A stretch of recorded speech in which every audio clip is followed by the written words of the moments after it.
The person holding it is supposedly the strongest warrior with long black hair and is also dying. He almost succeeded, so he does not deserve the title of the most powerful. He had to kill all the 7-finned demons. But one wonders why on the ancestral king's star, there was an 8-finned demon, and says that humans really fail to underestimate the powers of the demonic beings. Everything would be his fault because he failed to live up to the fame he held. A female demonic being with yellow eyes observes him for a few seconds. He wonders what that creature was trying to do. Soon a male demon approaches his body. Then the man thinks the demon is trying to torment him because he killed many of his subordinates. Losing consciousness, he only saw a glimpse of that monster's eyes. Suddenly we see total darkness, and sadly the man thinks this is his death. But a golden light is seen, and it then becomes stronger as it approaches to the point of covering all his vision. Out of nowhere, he hears a person greeting the newcomers, and the young man widens his eyes. Then he is speechless for a moment. Soon he tries to figure out where he is because he had just died. All that did not seem like a dream because it was too real. He thinks hard and wonders what is happening. He then realizes that this was not his face and all of his physical characteristics had disappeared,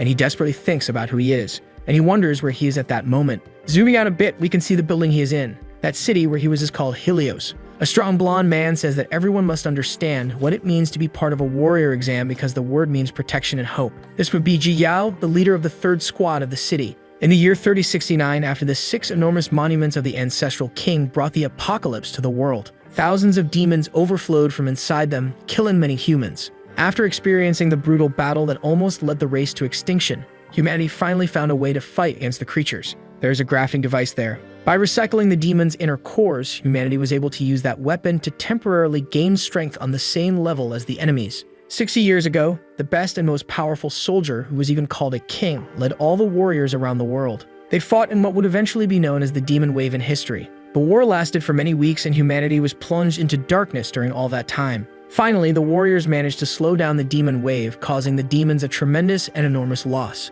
Thanks to this, humanity achieved peace. The protagonist thinks he reincarnated 60 years later. But at the same time, he hears from the blonde that many powerful warriors died, including the strongest human fighter known as Aang. He died in a battle against several high-ranking demons. He also says that the War for Dawn represents the tenacity and determination of the human race in bringing the beginning of a new era of peace, progress, and prosperity. Aang thinks the highest rank level is 8, and that people still do not understand the extent of the demon's capabilities. Then the strong man praises the death of the past fighters. He says that warriors are the pillars of society because they are symbols of protection and hope, and he asks if everyone understands what it means to be a fighter, receiving an affirmative response. The one with yellow eyes soon thinks this is not right. He reasons, murmuring about demons and fins. Everyone stands in a guard position at that moment. Yahello says that the protagonist still seems not to understand the meaning of the word, and very intimidatingly he asks him his name. He wonders whether or not to say his true identity. Would everyone believe that he is a reincarnation after 60 years in such a weak and thin body?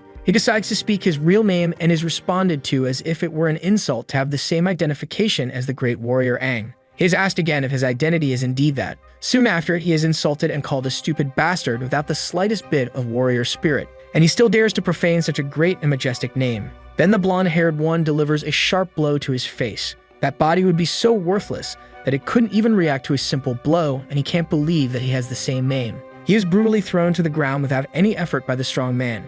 He then hears that he will be observed and to prepare for the warrior exam. The leader calls for the attention of the entire troop and says that everyone will continue. Original Aang is immediately asked if he is okay, and if that is really his true name. He responds that at least he is alive. The one helping him is Lan Snow, a friendly warrior in the exam. A girl again asks the protagonist's real name. Siju Liu, who is also a warrior in the exam, quickly diminishes him, saying that his identification will not make him as strong as the supposed Aang. She also calls him very childish and naive. He thinks she is very arrogant, and that his name is none of her business. Snow soon asks if he does not know who she is because she is the most promising warrior there. She is known as the Sulking Rakshasa and is also the eldest daughter of the renowned martial arts family in the city of Helios. That name seemed very familiar to the protagonist, who is helped and lifted by the brown-haired man. They help each other as they are becoming very good friends. Soon a girl arrives and comments on that dazzling display of fraternity. She does not want to disturb them and asks them to continue. She is soon asked who she is and why she is taking pictures of everything.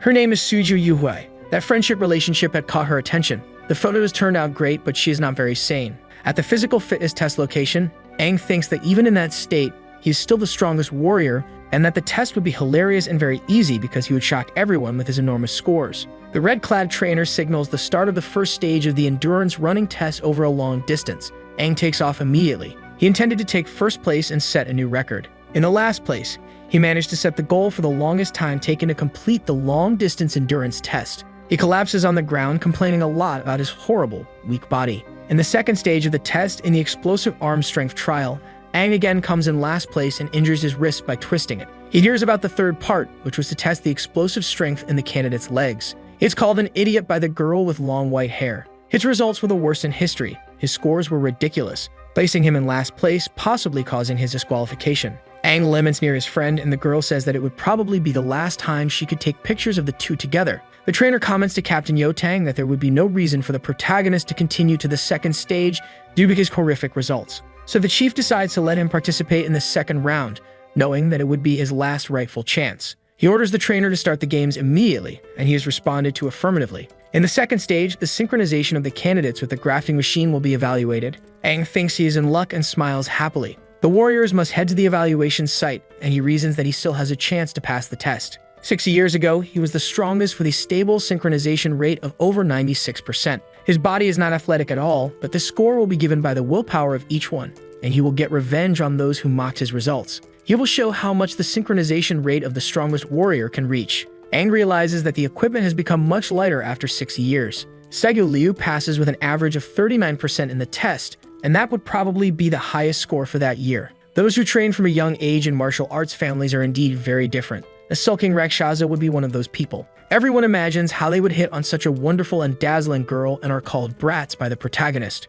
Finishing the test, the girl comes out of the machine shaking her white and silky hair. Everything went as expected because she has received very intense training since she was little. She is really too talented and looks beautiful even with a ponytail. All the others are just mere extras. She is truly an unattainable person. Segu Liu achieved a staggering 39% and caused a stir in everyone. The girl does not mind having more admirers, but it is still better to be discreet and maintain her posture. The protagonist is impressed with the evaluation result and is asked about his opinion regarding her. His friend says that she is full of energy and anger inside a delicate body, and he agrees. Aang doesn't seem nervous because he is very used to it. The brown-haired one wonders how the protagonist would be used to this. During the evaluation, many novices who endured the machine had faces of great suffering and pain. The first time someone undergoes the graft, an enormous burden is placed on their body due to the impact of the demonic core. Many give up because they can't withstand the tremendous pain. The synchronization rate needs to reach at least 10% to pass, and Aang's friend passed with 24%. And obviously, there were also some unexpected scores, like Suju Yuhui, who passed with 30% synchronization. The chief says that this time, some seeds with great potential were found, including the green-eyed girl, and that evaluation had 6 examinees with a rate equal to or higher than 30% compared to other ranked C cities. The current batch of novice warriors is of very good quality. Yo thinks for a few seconds, and says that there are also some inferior ones looking fixedly at Aang, who would have very low potential. Everyone was apprehensive about the protagonist's turn and underestimated him greatly. He thinks they can laugh all they want, they are very inexperienced, and that he will shut everyone up later. Aang informs that he will want the red strength core. Recycled demonic cores from the battlefield can be separated into 6 categories, with red, yellow, green, and blue being the most common. Red represents strength, yellow defense, green healing, and blue agility. On the other hand, the purple core corresponds to imaginary power, and the black one to space and time. It is very rare and especially difficult to find. Aang prepares on the machine to start everything. He readies himself for synchronization right there. The most important thing would be his willpower. The core was already positioned in its respective place. A person's determination dictates how much they can withstand the burden. Moreover, it also determines one's mastery over the core. The graft was successful and the protagonist was already prepared. He is asked if he is ready, and he immediately responds to start the test. In the hall, an enormous red light appears. It would be a very strong reaction. Everyone questions the veracity of that person being Aang. He shows his group what the synchronization rate of the true strongest warrior in all history is like. The brown-haired one says that Aang was hiding his talent. The synchronization rate was still rising and instantly reached 40%. Aang is confused because his rate was still low. He had once achieved a synchronization rate of 96%. He makes a lot of effort for the numbers to rise even more, and the machine's wires become very tense. The results were still rising a lot, but the test wasn't over. It rose from 45% to 60%. Yet wonders what is happening and how he can have such an absurd synchronization rate. Maybe there is an error because the scores were getting better and better. Everyone is confused about what is going on and whether Aang is cheating or if the equipment is broken.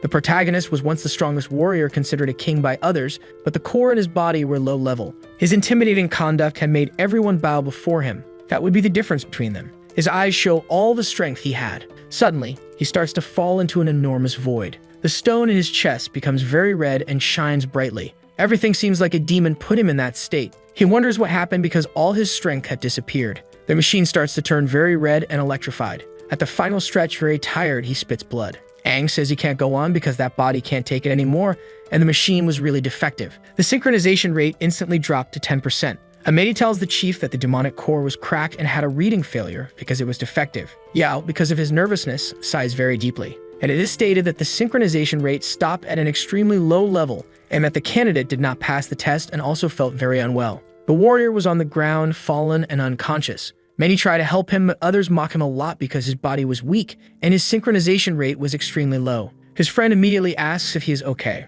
while the white-haired girl observes everything. She celebrates because she almost lost her position as the most wonderful in the city. She would never accept that. It was all her fault for trying to compete with brats, but she is happy because she managed to pass the test. The protagonist in the hall wonders what that was, as it seemed to come from the inside of his heart and sucked all of his power in an instant. He laments a lot because he had the potential for a great result and finds it strange that the stone broke in such a way. Very thoughtful, he keeps looking at the door as someone would be there. Then the chief arrives, asking for everyone's attention. He soon enters the hall very fearlessly and determinedly. He congratulates everyone for reaching the final round of evaluations. Now it would be time for the practical test. They will now face a real demon for the first time in their lives. The chief hopes that everyone can pass this test safely and without many problems. He orders everyone to line up and head towards evaluation field 3. Aang is very weak and says he will die at the leader's feet, who then looks at him with a very disappointed expression. He then observes the ground and sees something very shiny red. He goes towards the object and picks it up with his hand. The thing shines brightly under his fingers. He squeezes the stone and says he is really curious about Aang. The very tired protagonist keeps running, yet wonders what he will show him in the next evaluation of hunting in the fog beyond the walls. Already at the enormous evaluation field 3, it is requested that all gates be opened for the warriors to enter the location. Stationary workers are seen amidst a lot of smoke. It would be the first time they would leave the city and wonder about the fog. Aang says that even after 60 years, people still live in isolated cities. The trainer orders them to be quiet, leave the city, and check the equipment in their spare time, as they might end up dead without even knowing the reason. Aang received a new core, but the problem probably wasn't there because his power had vanished all at once, as if something in his body rejected it. But what was going on could be a side effect of reincarnation. He starts walking towards the gate. He then feels very strange, imagining his exit. Everything around him would be in black and white. Some wolves are seen by him in his imagination. They roar with very sharp teeth, and then they run quickly forward. They enter a very dark and enormous cave. Some sound waves come out of that place and seem to get bigger and bigger. At the end of the place, many skulls are seen and a huge monster sitting on a throne. It would be the cause of that enormous noise. That would be a demon stronger than the protagonist. He wonders what that was and what the things he saw were, as he felt like there was some resonance deep in his heart. Then he is asked if he is going to move or not. The one who asked was the girl with white hair and green pants. He then apologizes shyly. Snow soon questions what is wrong with his great friend. Then they are ordered to form a group of 4. Everyone else who is already prepared should hurry up and go to the trainer. Suju asks if that was a strategy by Aang to form a team, and he replied negatively. The white-haired girl tells him just not to mess up the team. She thinks to herself that it was scary because she was very worried that no one would want to team up with her. Snow encourages Aang to do their best. The green-eyed team member records everything on her camera and says that the team is formed. In the place, there is a gray dispersion monument made of a solid stone mixture that contains a special substance inside capable of dispersing the fog. They will go through the evaluation in teams of 4 members, and everyone should already know about the hunt in the fog beyond the walls. Each team will receive combat daggers and a mini fog dispersion device made of the same material as the monument. The mission is straightforward. It consists of entering the smoke and heading to the designated areas with flashing lights. Insert the device to disperse the fog and hunt finless demons. Individual strength and team cooperation will determine the passing or failing of the test. Hunt in the fog beyond the walls is the terrifying final test that novices must face in this smoke-covered world. The warriors must face the unknown dangers hiding in the mist. Good physique and skill are not the only qualities one needs to become a good fighter. A strong mentality, ignoring their fears regarding the fog, the ability to cooperate and trust their team while facing the unknown, along with the ability to overcome their own fears, are the most essential qualities for good performance in the test. Observe the area well, fight with the demons that appear randomly, and earn the title of warrior by achieving your first kill. One of the actions was already completed, and the next team should prepare. In this batch, there are many exceptional novices, but the target of interest for the red-haired woman is Saidu Liu. This woman is Dao Gel, leader of the 3rd squad of the city of Helios. She asks the other leaders who else interests them among these warriors. Joel, leader of the first squad of the city of Helios, says that Sidu Liu can become a great warrior if well guided. Yao says there is another person worth watching. He would be talking to his teammates. He would be Aang, the boy with the black hair and yellow eyes. The chief had sent his core for analysis and wonders what went wrong in the past. Someone gives his ear a little pinch while he was thinking. Then he is called Tang Ting and asked what he was pondering at that moment. He gets very angry and is teased because Dada Gel always managed to make him very mad. The blue-haired, pink-eyed one says that if any appear, they must do everything to protect the new batch of warriors. The current group's evaluation has ended. The next battle station has been set up. The next group should prepare, and it's the protagonist group. It would be their turn now, they affirm with much enthusiasm and joy. Suddenly, someone grabs Aang's equipment very quickly, grabs it and takes off running. He looks at his hand very confused as his object disappeared out of nowhere. Sidu Liu, with the equipment in her hands, calls everyone and asks them to make sure to follow her because she was dazzling. The protagonist gets very angry because the girl likes to steal the spotlight every time she has the opportunity. Again, they are told to follow her, running very fast. She makes a huge leap with her hair in the wind. A lot of fog is seen and everyone runs amid low visibility. The whole team runs very fast and diligently while she makes a huge backflip with her white hair flying around her head. Still in her jump, she holds the dagger and the equipment very firmly in her hands. She observes the point where the red light is shining and manages to fixate on it very successfully, reaching an objective. The red-haired woman says that she has the healing core, but her physique does not lose to those with the agility core, so she's impressed by the girl's action. Many demons appear. One of them has no left eye, and its teeth are enormous, white, and sharp. 3 of them run towards Sidu Liu, roaring loudly. Aang orders Snow to advance, receiving an affirmative response. Lan soon starts running frantically. His eyes turn yellow and emit rays in the same color as his eyeballs. Soon after, he makes a huge leap towards Sidu Liu. He lands on the ground bravely while she observes. All the demons become very angry and enraged at him. An enormous battle ensues between the 4 as the monsters decide to attack him. The chief says he is doing well and has gotten used to using the core's powers. Snow holds the dagger tightly between his fingers and orders everyone to kill one opponent at a time. Tomo responds affirmatively, and Leah responds in a very mocking and proud tone as if she didn't need that order. They prepare with their feet firmly on the ground. Very determined, the group prepares for everyone to act together to increase their strength and chances of bravely winning the difficult battle. There will be the first round between Tomo and a monster. She widens her beautiful green eyes, staring at the beast. Then she delivers a huge blow to its abdomen, making the monster fly. Then she gives another blow to the demon's face, which bleeds a lot from its mouth. She then stands firmly on the demon's back, then making a huge leap on top of it, breaking its spine in half, killing it right there. Snow, also in battle, punches another demon in the abdomen with great force. The same is thrown very far away with that strong punch. Observing all of this, the blue-haired boy says their work is surprisingly good, especially the girls, as the blue agility core has enhanced the rhythm of her movements. The leader immediately asks what he is looking at. Round 2 is Sidu Liu against the next opponent. She stares fixedly at her enemy and makes a huge leap with the dagger firmly in her hands towards the monster. Very strongly, she delivers the fatal blow and sinks the weapon even deeper into the opponent's body. The monster expels a lot of green liquid, screaming desperately from the pain it was feeling at that moment.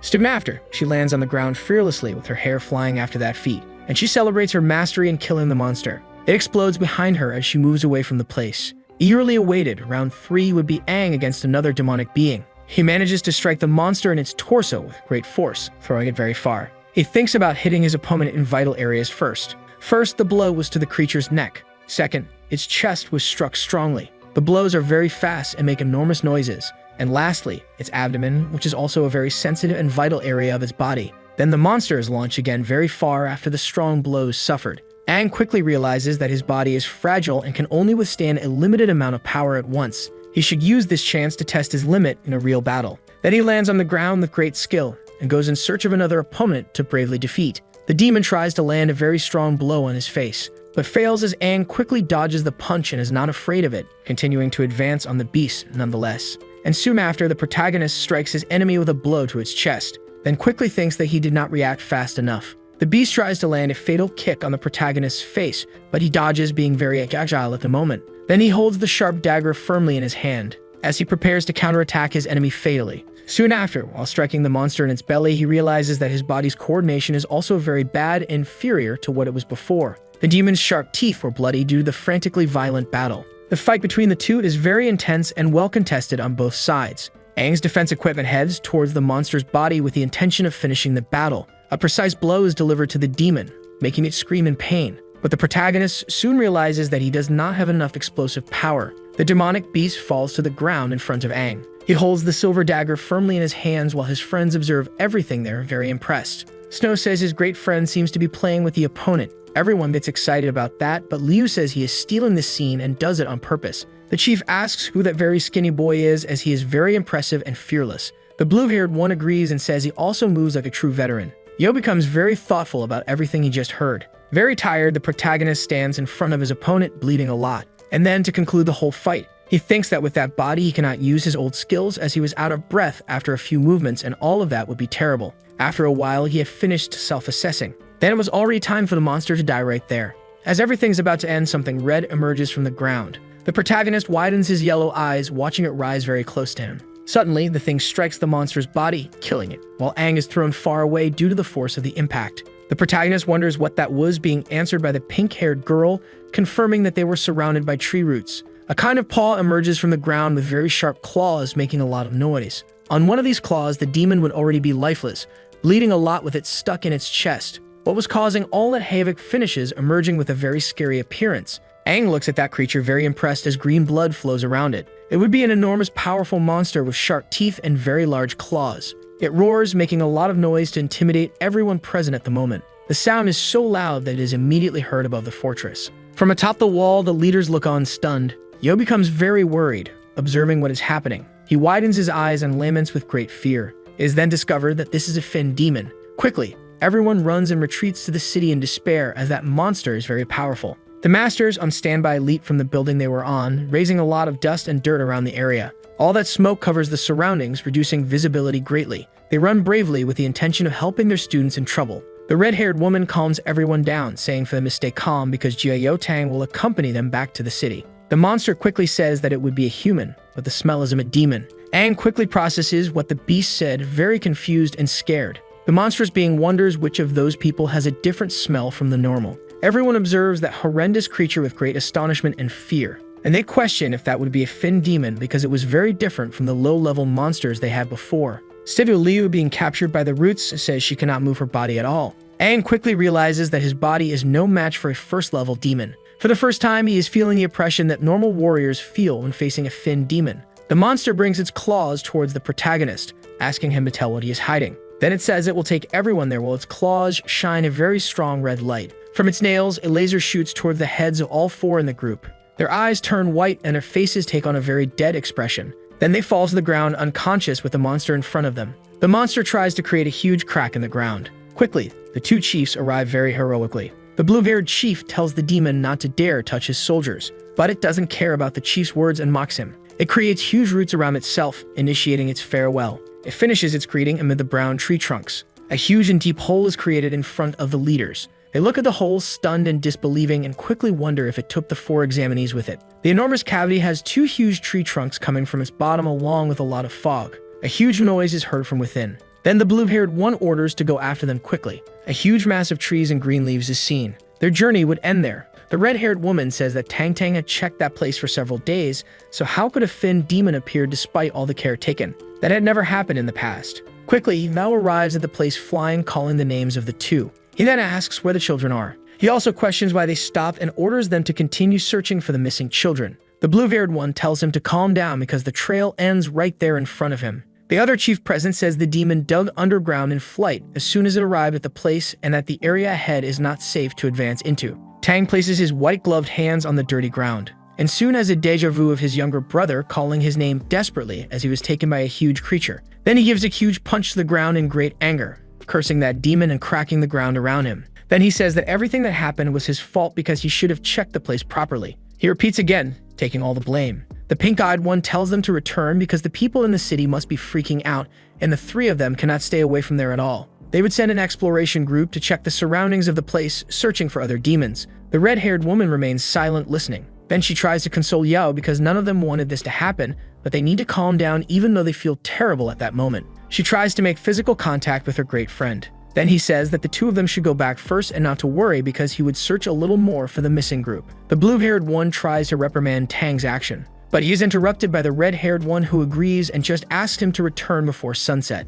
He says he already knows that information, and then he takes off running ahead. In conversation, it becomes clear that the two wouldn't be able to convince him because his brother was captured by a demon in the past, and he has been blaming himself for it ever since. The blue-eyed one says that if Yo's younger brother were still alive, he would be about the age of the missing children, and that surely those teenagers reminded him of his missing family member. Meanwhile, in a very dark and gloomy cave, Aang wonders where he is and if that place is the underground. Soon after, he becomes optimistic because at least everyone is still alive. Quickly, the monster asks if he has awakened. He glares at the beast with a face full of anger and rage, and then he quickly realizes that it is indeed a Finn demon. The demonic being tells him that he woke up very quickly and that he is indeed very different from the norm, and that he is very curious about that fact. Aang stares at him with extreme alertness, paying close attention to everything. The monster then punches hard where he was tied up, and quickly wonders why he has the same smell as a demon and even stronger than usual. Aang ponders, his face bleeding heavily and very confused about what that being was saying at that moment. He then quickly bursts all the ropes around his body with all his strength. Then he falls to the ground, standing in front of the demonic being. Then he prepares to deliver a strong blow to his enemy. He manages to hit him and makes him stunned after the punch. Soon after, the monster is surprised by his enthusiasm. They then engage in a frantic fight. The monster runs very fast towards the protagonist. Aang quickly thinks that his former self would have ended that battle before his enemy could even react. He also reasons that he has to save the other 3 members of his group. He decides quickly to advance bravely towards his opponent. It is evident that he is a red core demon because he is agile and has good reactions and attacks, but also his joints lose the protection of his tough skin. The monster quickly says that it is very useless and points his claws at the protagonist, holding him tightly in one of his hands. Aang tries to find a strategy to defeat his opponent. He was always looking for a weakness in him, like the ones in his joints. The protagonist tries to hit one of his opponent's weaknesses and ends up succeeding because he manages to injure one of the monster's upper limbs, who screams intensely in pain with red liquid flowing from his body. Aang tells his opponent not to underestimate him because he is weak and of his species. He has already defeated many several times. The monster groans in pain after the blow. But suddenly, the demon drives his claws into the protagonist, who screams loudly in pain with a lot of red liquid coming out of his mouth. The monster retrieves his severed arm. On the wall where he hit the protagonist, there is a huge hole. Under the concavity is the black-haired boy with green pants, lying very weak due to the unexpected blow. His opponent mocks him because, even knowing his weakness, he is of the wood class with the red wood core, and it turns out that he can heal himself very easily. The protagonist quickly reasons about his opponent's healing because only demons with green cores could heal, and his opponent was of the wood class. Then he quickly thinks that after half a century, demons might have also evolved. Aang, who underestimated his opponent without even realizing what he was doing, the demonic being makes a gesture with his long, sharp nail, and soon the protagonist is drawn by the gesture of his fingers, being pulled close to the creature, without a chance to react, who grabs him by the face with his hands, holding him tightly with the claws on his head. The demonic being does not understand the human who is there. Aang quickly thinks that his vital organs were pierced because it hurts a lot, and that he has little time since his reincarnation and is already about to die again, and that all his friends would also die along with him. They would die exactly like his companions from the past life right in front of him. He apologizes to all of his teammates and then says he cannot accept that death. The demon then thinks that human is weak and already dead. Then he wonders about his evolution with the possibility of eating his opponent to evolve. He then opens his mouth with an enormous sharp and pointed tongue intending to devour the protagonist. But something was about to happen right there. The monster wonders what's happening to that human and is thrown far away with a black-haired boy glowing with a red light. Something from within Aang says that he cannot die there like this or all his plans will fall apart. His red core begins to crack and make a noise. The entity cannot believe that the last fragment of its consciousness would be used there in that way. The monster understands nothing of what is happening to his opponent. It is terrifying. Aang seems to be transforming into a 5 or even 6 fin demon. He screams with the core in his chest very active and red, floating with a lot of smoke with a reddish pigment coming out of his lungs. His hands begin to turn into paws with enormous sharp claws. His body starts to turn red and his hair very white. A transformation is happening there. From his chest comes an enormous red explosion that cracks the cave's columns, and soon after it reaches the skies, being visible from afar so that all the demons outside the cave can hear. They look desperately intensely at what they see, and many of them degrade with that event. Finally, the light begins to diminish a bit and return to the cave where the main character is. He had transformed into the only 8-fin demon that exists, the strongest existence of the Crimson Crystal, the so-called king of his opponent. The 1-fin demon looks at him very confused with his extraordinarily high level. The incorporation demands that his inferior kneel before him. Without hesitation, he quickly does what his chief commands. Incorporated Aang flies to the skies with his enormous wings and orders his subject to state his name. He quickly proclaims the name of his Crimson Fin King. The main character, now incorporated, appears very different and powerful from what he was before. Moments before, outside the cave, Yo tries to approach, searching for the missing children. He looks attentively in all directions, hoping to find them. a huge green monster is sighted. The leader then tries to surprise it with a blow, hitting the creature in the middle of its chest, making it scream in pain. Another demonic being tries to attack him from behind. He quickly hits it with a huge kick to its mouth, which also makes it moan in agony and despair. He had finished patrolling the area. There were only two-fin demons in that area, and the children were not there. He would have to continue searching tirelessly, and he would have to find the teenagers before it gets dark and night falls. Then the leader sees that red ray coming from underground. The red sound waves are so strong that they spread around him. He observes and wonders what wave of energy that is, and it probably came from that direction. He quickly thinks if the people he was looking for would be there. Meanwhile, in the cave, the incorporation begins to descend from the sky towards his subject. His toenails grow automatically, and he lands with his 2 legs firmly on the ground. He is immediately called king by his inferior who is in front of him. He never thought the sky would remain so dark as before his return, and he immediately orders the monster answer the question he is about to ask. He asks if by chance the demon lords are still the same 5 that existed before. The demonic being responds affirmatively because they remain in the same position as before the king disappeared. All 5 seem to live very well and peacefully with each other. The yellow eyes of the demon king shine with a tone of vengeance and wrath. It seems that his enemies forgot what they did to him 60 years ago. He had chosen Aang's body as a vessel because he was the strongest soldier, but after reincarnating, that body became really weak and a disappointment. That had been his last consciousness and was wasted in a ridiculous situation, and he could probably only make one more appearance at the moment of this full awakening. He touches his chin with his very sharp and pointed claw. Someone was really testing his patience. He needs to wait for Aang's slow awakening so he can understand the memories of the Finns. The king is then asked about the memories and if they are the ones used when a demonic being evolves. The Finns appear and draw attention on their bodies. The number of Finns determines the levels of strength. The more, the higher the level they will have. The leader cultivated new Finns requiring the memories. It is a special ability of that species. That is the reason the race always remains superior to others, being Aang the same. Except that they need to devour someone of their own species in same level to evolve. While all the protagonist needs to do is devour demons of a higher level than his to gain and understand the Finn memories and consequently evolve in level. This is a little gift from the king to Aang. The demonic being says he will support the king and be his left and right hand and help him awaken definitively. But soon the king looks at him very proudly and tells him that he is not worthy of doing that. For the only value he finds in him at that moment is to help the human warrior awaken the memories of the first Finn. The king had prepared the first step for Aang and did not want him to disappoint him. He needs the protagonist to awaken one step at a time towards the 8th Finn. He leaves a suspense about when the right time will come. While the king disincorporates from Aang's body as his core receives a kind of DNA, he ends the suspense by saying that he will awaken one more time from his sleep. Aang receives a lot of new energy in his chest directly into the core. A kind of fusion is made inside with his genes and those of his incorporator. Slowly, the 8-fin demon shrinks.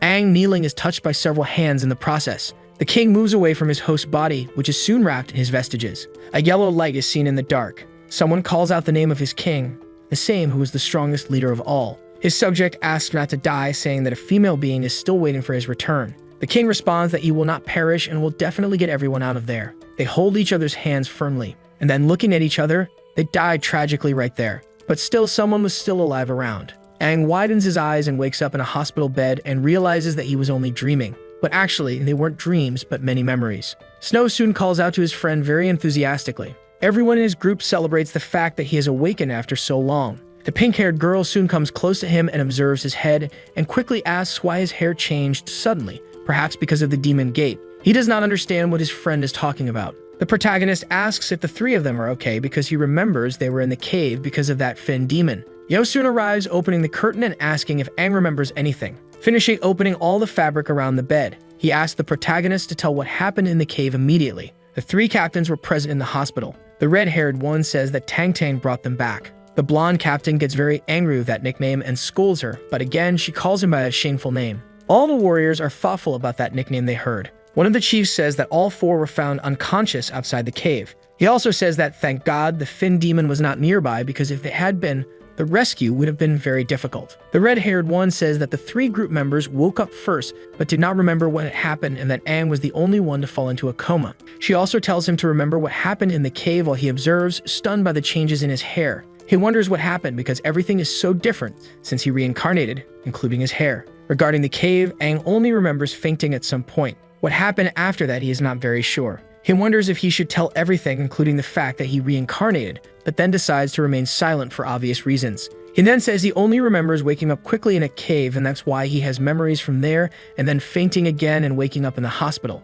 Tang then ponders if those arguments are indeed true. He also thinks about the blood he found staining a wall inside the cave. Soon the blue-haired chief asks the protagonist's name. He also comments on his results and actions during the battle against demons, and then finally asks if Aang has ever fought against a demonic being before. He is answered negatively because the protagonist lies, saying that he's just very interested in fights and gathered information by analyzing each opponent's weaknesses. The red-haired chief immediately commends her warrior, praising him and wishing for more fighters like him.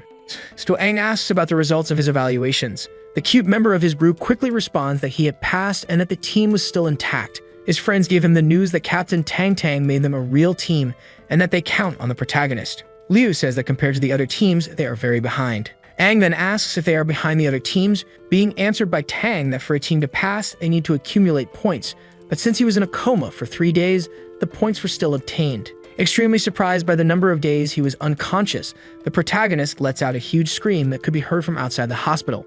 Liu adjusts her white, silky hair, while Snow and the girl in orange pants also prepare. Aang was already ready during his group's preparation. After the team leaves the hospital, the whole population is surprised to see them. They comment a lot about the new group of warriors because they were very young and held enormous responsibility. The blonde explains all the rules to them but first congratulates the team. They had officially become true warriors. Everyone had faced a Fin demon and managed to return safely, being congratulated again for their luck. Tang warns them that they are under his care along with 9 of their teams and says they must stand out among the others. Aang wonders about the rules for becoming a warrior because in the past, they were stricter, and it was quite difficult to rise in ranks. Snow then asks if he knows about the squad rankings.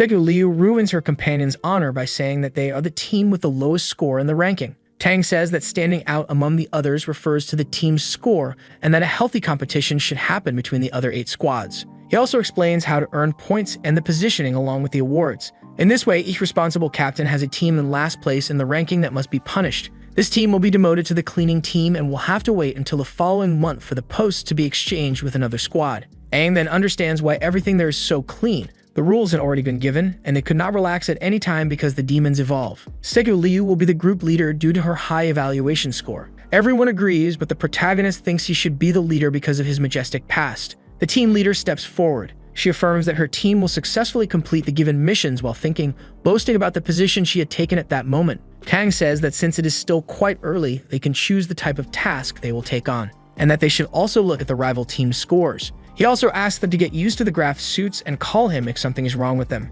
Then he dismisses all his soldiers right after. Liu immediately orders them to go look at the mission board and the other squad's rankings because they are many days behind and will have to work hard to catch up. The pink-haired girl tells them to wait because there is something more important to do at that moment. Liu quickly thinks of many things she might have forgotten and whether that would make her less efficient and perfect in her job. But they had just forgotten to record the moment. The cute girl holds her camera firmly with her eyes shining. Aang questions the teams as a whole and concludes that it is not so bad. Quickly, everyone in the group takes a beautiful photo together, happy and very enthusiastic. Meanwhile, the chiefs discuss the Fin demons exploding near the cave. Inside the place, there were signs of blood from an unknown demon spread all over. The pink-eyed one insinuates, asking Tang if the children did that. Yao is quite suspicious of Aang and thinks he did those things because his nose is very sensitive, and the protagonist has a very familiar smell to demons. The red-haired one immediately says that Tang is exaggerating and that with the children safe and back, everything is fine.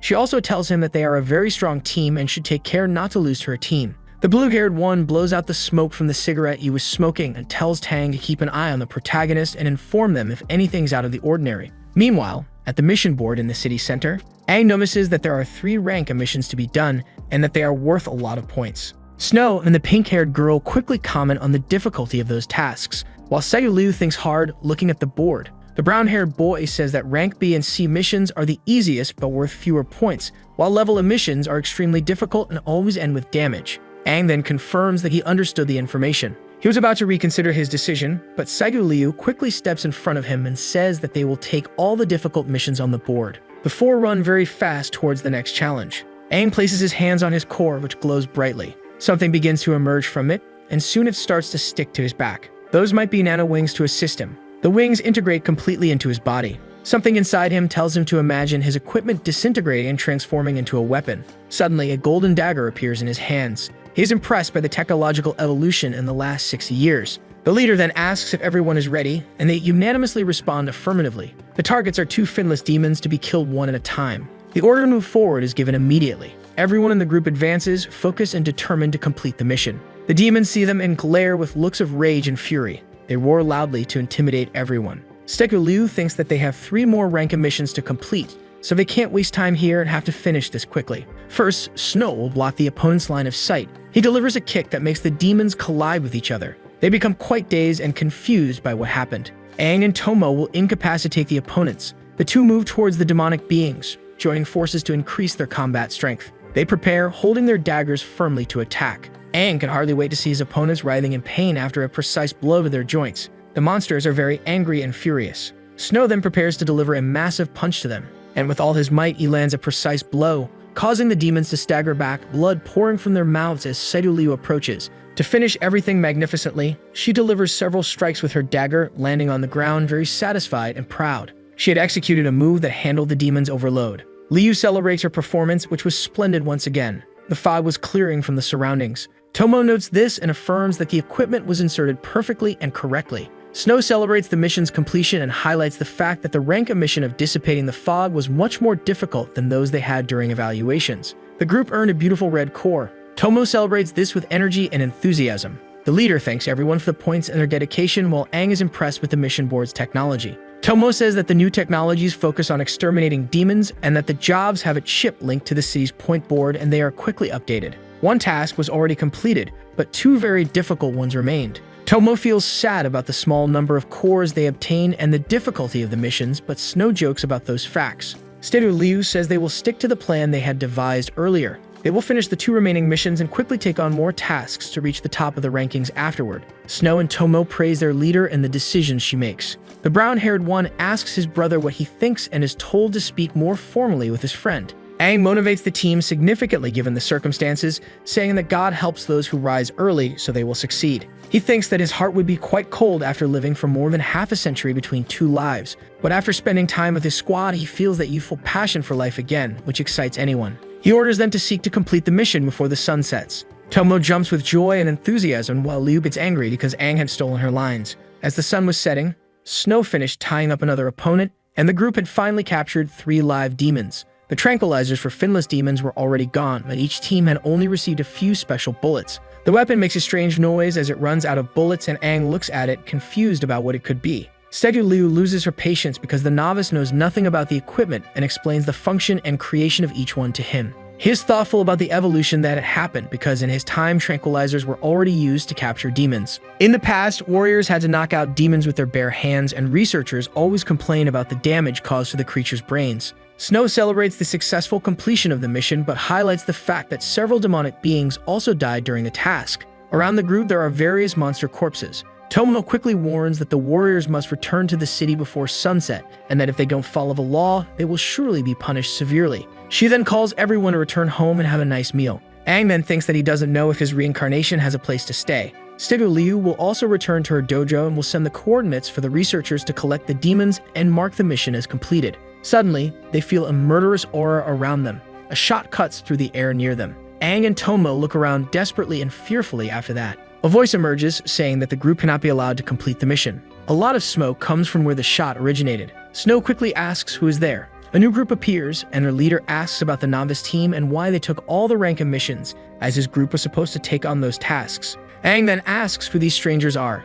They are the Black Weapon team who joined squad leader Ji Yotang in the last evaluation. They would be one of the 9 rival teams and were theoretically superior. The leader asked a member of his team how many new squads there are, being answered with the exact number of 3. All the others were rebels because they had not shown any respect yet. He takes a huge step forward and complains that they didn't ask for permission to take the rank missions. He also says that their opponents don't seem to take them seriously. Liu then looks at the bleeding demon on the ground, standing still for a moment with wide eyes, and thinks about the effort they had put into capturing those demonic beings. Soon the red-haired one asks who the team leader is and why they haven't greeted them until now. Stegu Liu becomes furious and lunges at him, landing a very strong punch on his face. He then asks how they dare attack them and calls them rebels. Liu retorts, asking how he has the audacity to place himself in a position of superiority. The group tries to stop the leader from attacking again because that other group is still a veteran and everything should be resolved in a calm conversation. Tomo says that they are very irrational and couldn't have killed the demons they captured with so much hard work and sweat. The red-haired leader ponders that statement and retorts, saying that competition is indeed irrational and they are all very naive. Sivu Liu gets very angry at being called knave. She thinks she will not bow her head because that group had ruined all the hard work that lasted the whole afternoon. Snow calls Aang to notify the chief because the sun is already setting, but he rushes like a bullet towards the rival group, making a huge leap, preparing to hit the red-haired leader, telling him to go to hell, and delivers an extremely strong kick to his face. All the other warriors in the group are very worried about their commander. Aang finds it extremely ridiculous for a veteran group to oppress the novices and thinks he has never seen anyone so clueless even in his past life. The protagonist group watches everything very apprehensively and worried about the situation. The boy with the white streak is called a bastard by the veteran leader for treating him so badly, and he quickly orders his black weapon group to prepare for battle. They quickly comply with the order affirmatively. Sivu Liu also commands them to fight. An enormous battle then breaks out between them. Soon a very deep and angry voice is heard by everyone. Suddenly, Yao steps in front of the whole fight, separating the two warriors, preventing them from hurting each other. He prepares all of his strength for a moment and throws them far away from each other. The red-haired one falls in front of the rival group, and Aang falls before the veteran group, thinking that he wanted to fight to see the level of the current warriors. Then squad leader Jio Tang steps forward. Yo asks if they don't value their lives because the sun is setting, and they will become demon food if they keep fighting there. The veteran leader says it was the novices who started the fight, and he is even without his mask because of it. Sivu Liu mocks him, saying he is whining like a little kid. Tomo says they have photographic evidence that the veterans killed the 3 captured demons, calling them shameless, and Snow is quite surprised by that. Yao then asks if the novices took on a rank mission. Liu quickly reveals that they had already completed the task, but the black weapon group destroyed all their efforts. Tang responds to the leader affirmatively, with a disappointed expression on his face. He also says it may seem exaggerated, but they went through the same thing when they were novices, that their reaction depends solely on themselves. In the end, only the final team scores are recognized, except for putting someone's life at risk.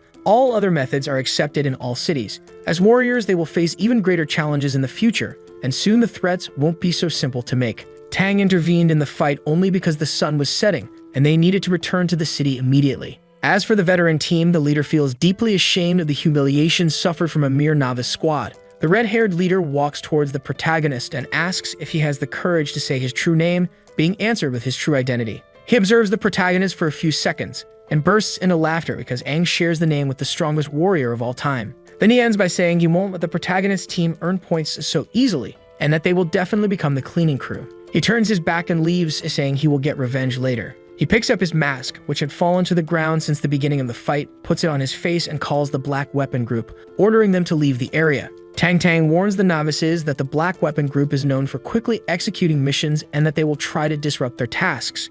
He also mentions that the leader of that group is very skilled with firearms. In the previous fight, he didn't use any, but it's worth noting that strong warriors still exist and somehow it could end badly for Liu's team. He then finishes by saying they should return to the city immediately. The leader decides to stop thinking about it for a while and calls everyone to leave. She then asks Aang why he is staring into space trying to look cool and congratulates him on his cool move. Aang is thoughtful after that. Snow then invites him for dinner at his house, but he declines the invitation, saying he has a plan that was quite mysterious until then, and it would be put into action that night. He will capture the 3 live demons alone without anyone's help. A loud security warning is issued. It says not to leave the city for obvious reasons of imminent risk. Up until that moment, only the warning was heard and no one was around because they were probably at home at that time of night. Aang thought security there would be much stricter. All there was a sign saying not to approach the temporary emergency gate. It seems they were understaffed and thought no one would leave the city at night, but that was very strange and much different from years ago. Finding demons at night was not difficult, and it would be quite easy to capture 3 finless demonic beings using the methods from his past life.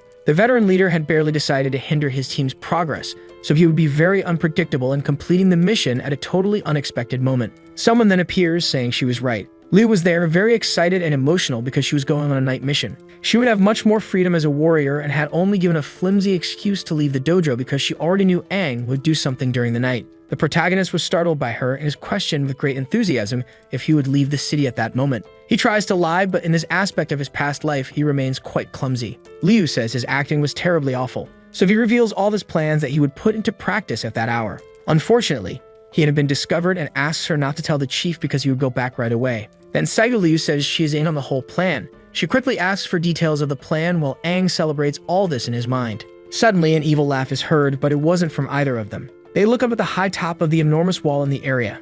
Up there, soldiers are yawning from fatigue. Standing guard, there would be torture because no one would be foolish enough to go out in the middle of the night. They were very sleepy, and one of them just wanted to close the gate, But he's reprimanded because the squad leaders shouldn't hear such a bad and foolish idea since a gap should remain open in case of an emergency. Years ago, some refugees ran to the gate begging for help, but the opening took a long time. So they died in the most horrible way possible at the hands of demons. Since that day, almost all cities leave an emergency gap in their main gates. In that world, nothing is more important than human life. A soldier apologizes and is told he will quickly get used to all that. His friend had brought a very sexy comic book. It was a photo book of female warriors from other cities and had cost a lot of money. It was the newest edition of all. While the soldiers are entertained, Segu, Liu, and Aang quickly run out of the city. They then see the old training field, which at night is filled with fog. The protagonist calls his friend to head in the opposite direction. They are already far from the gate to avoid being discovered, and the ruined forest there helps them camouflage. The plan is to attract the monsters close,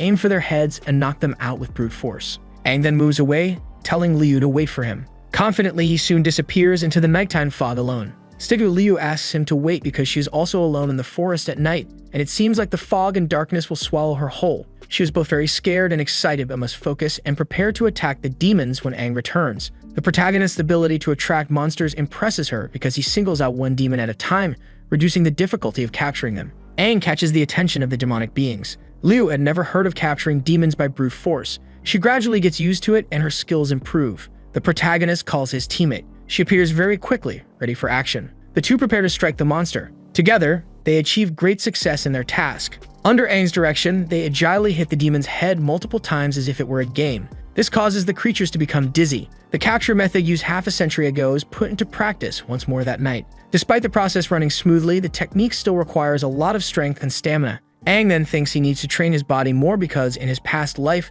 this activity was like child's play. Finally, the third demon is captured.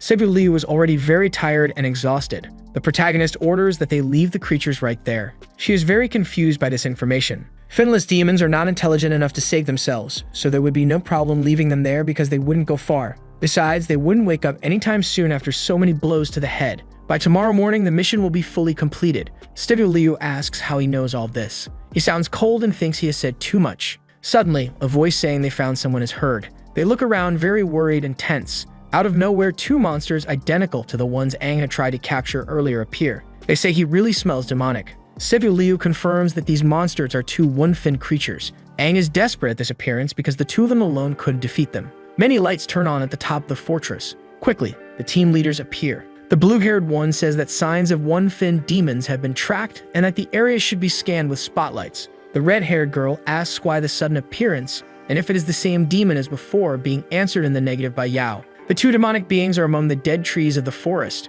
This information is quickly relayed to the squad leaders. The pink-eyed boy thinks something might have attracted them and quickly orders that no one panic because the city's gates will close and no one will be injured. Then the defense towers are quickly prepared, but a scream rebukes the happening. Someone was outside. Tang then recognizes that it's the brats. Aang and Liu were outside the city. The blue-eyed chief wonders why they are outside the city. The three observe everything closely, and then Tang realizes the three finless demons have been captured. He quickly understands what's happening because they likely wanted to finish the mission they were prevented from completing during the day. The pink-eyed one says they use their talents recklessly, trying to make a good impression. That's a typical novice problem. Yao then says they will receive severe punishment when they return. He heads toward his warriors in distress. Joel will be in charge of commanding everything while Tang and the blue-eyed girl stay outside. The two leave quickly.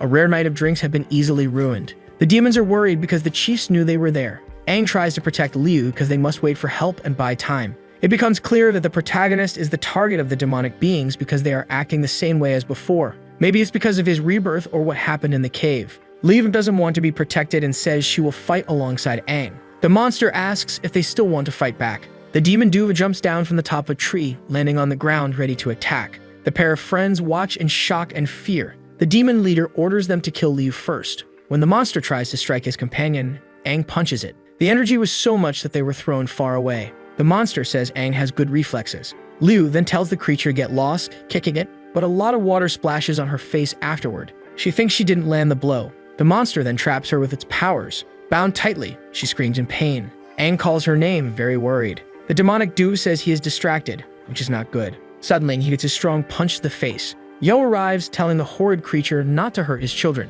He tells them not to worry because they are safe now. The chief points out that there is a water-type demon with a blue core and an earth-type demon with a red amulet needing to save Liu immediately. The blue stone is agility, while the red one signifies strength. The monster celebrates blocking the blow because his head almost exploded. Joel wonders why they are standing so close. He orders the defense cannons to be prepared very carefully. Suddenly, an exhausted soldier arrives, warning of the presence of several enemies nearby. A demon wave is approaching. Huge noises are heard around the area. Soon, several creatures are seen running, all with very sharp and frightening teeth. Joel observes everything very perplexed. He sweats cold with fear at that moment. He orders the alarms to be sounded and all soldiers to prepare immediately. The city goes into full alert. The warriors are informed about the demon wave. All the groups gather at the wall. The chiefs and Aang then realize that horde of demons and are very worried about ending it quickly. Liu says she is fine and asks them to save the city. She also thinks about her recklessness for abandoning her real duties. The monster orders her to shut up. Yao says they will all return together and safely.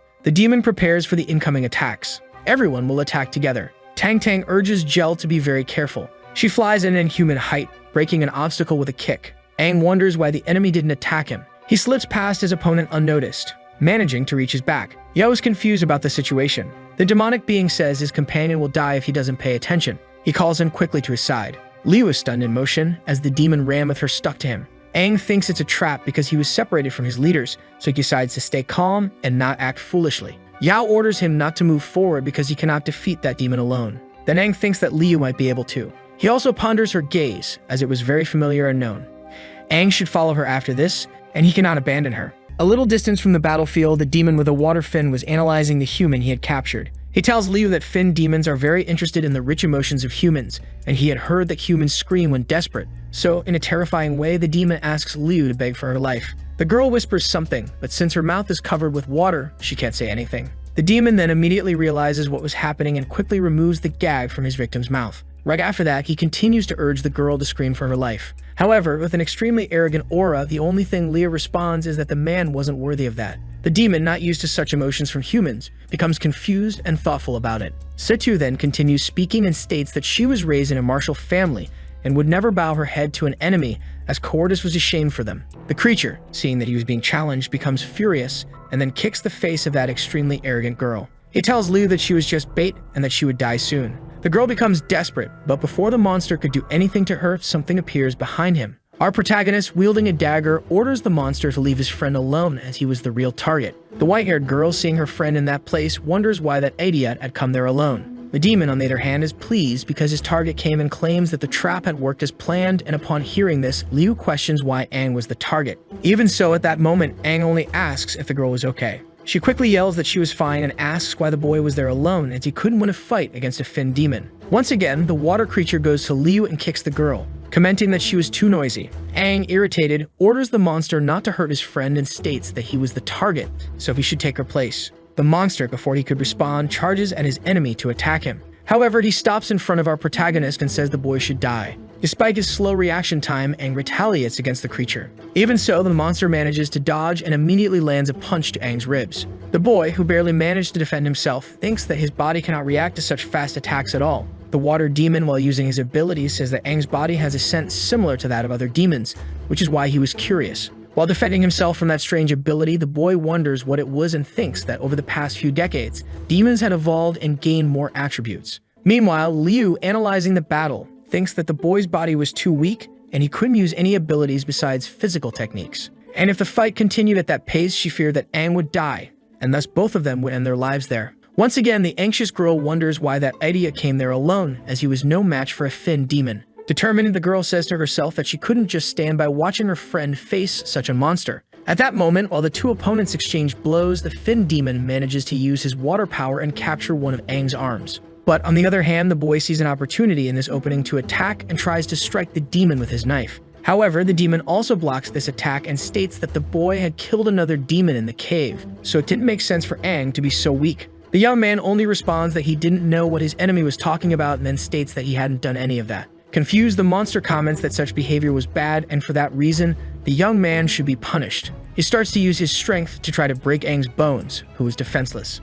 After a session of beatings, the demon prepares to finish off his victim, while stating that the boy was dishonest. After that, he lands a punch to the boy's stomach, throwing him far away, and then says that he must die. After flying for kilometers and destroying several trees, Aang lies on the ground, and at that moment, the demon asks once again for him to reveal his secret. On the ground, completely beaten, the boy thinks that it hurt a lot and questions whether his bones had been broken by that kick. While cutting the ropes that were holding him, Liu thinks that he will have to hurry immediately. The demon starts approaching Aang while saying that he would die and then he would devour the boy. While licking his teeth, the demon comments that Aang could help him evolve. The monster crouches down and reaches out to the boy, saying he will take him away. However, at that moment, Liu manages to free himself and immediately attempts to attack his enemy. After missing the first attack with the dagger, the girl then lands a full-force kick with both feet on the demon's chest. She uses that to launch herself into the air and land another kick on the demon's chin. Seju stands in front of our protagonist to defend him, and the girl remarks that their enemy shouldn't touch her teammate. Seeing this, the monster thinks that he didn't expect that girl to escape his attack. Seeing his heroine right in front of him, Aang says that person was very strong.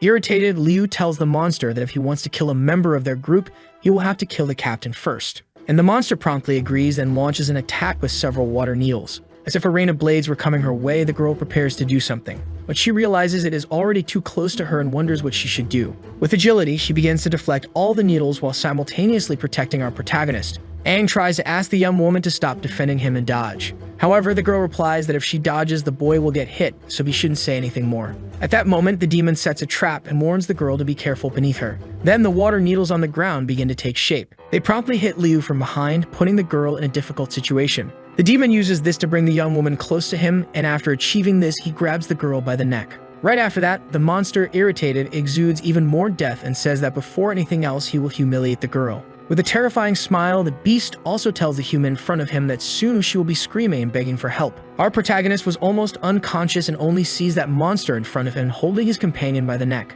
He tries to ask the monster to let go of his friend, but the words don't come out of his mouth. The boy thinks it's a shame, as he was reborn only to watch his companion die in front of him, and he wasn't the strongest warrior, but someone who depended on others. His core begins to crack, and as it does, the boy also thinks that he couldn't even protect himself, let alone someone else. Aang starts trying to get up while a red energy begins to emanate from his body as if he were unleashing a new aura. With that, the boy tells himself that at least he wanted to spare himself the agony of watching another companion die before him. The water demon starts feeling a strong energy emanating from that boy, making him apprehensive and at the same time confused by the situation. He immediately turns around to see what was happening. A blast of red and black energy suddenly passes by him, leaving the creature startled. Aang, after passing by the demon, manages to recover his teammate and save her. The blue creature notices that, in addition, some wounds have appeared on his hand, probably caused by the pressure of the wind emanating from that boy. On the other hand, Aang, with Liu in his arms, comments that she did great in her first time as a leader. The girl, stunned, questions if that was really her friend Aang. However, with a strange expression, the boy only asks her to leave the rest to him. With dark energy surrounding his body, the young man gently lays Liu on the ground so she can rest. The blue demon remarks that he was right, and Aang also has the same smell as them. Immediately afterward, our protagonist turns to face his enemy, commenting that he also doesn't know exactly what happened. He thinks that the power seems to be coming from his chest and shooting upwards. Moreover, this strong energy even seemed like it would pierce through his body. Then suddenly, red energy begins to emanate, making Aang groan in pain. His core starts taking a different shape and a symbol appears right on his chest. The blue creature realizes that core was the same as the one belonging to the king of the Finns, and that was extremely bizarre. Fainted, Liu can only watch as her friend Aang takes on a completely bizarre new form. The boy remarks that he doesn't know what's happening, but he knows the demon is going to die and then activates his fin form, which causes a horn to grow on him. Elsewhere, the battle between the two leaders of the third squad and the earth demon was raging. The monster, while attacking one of the two leaders, notices something strange. He looks to the side and thinks that something is happening and an energy is making his head spin.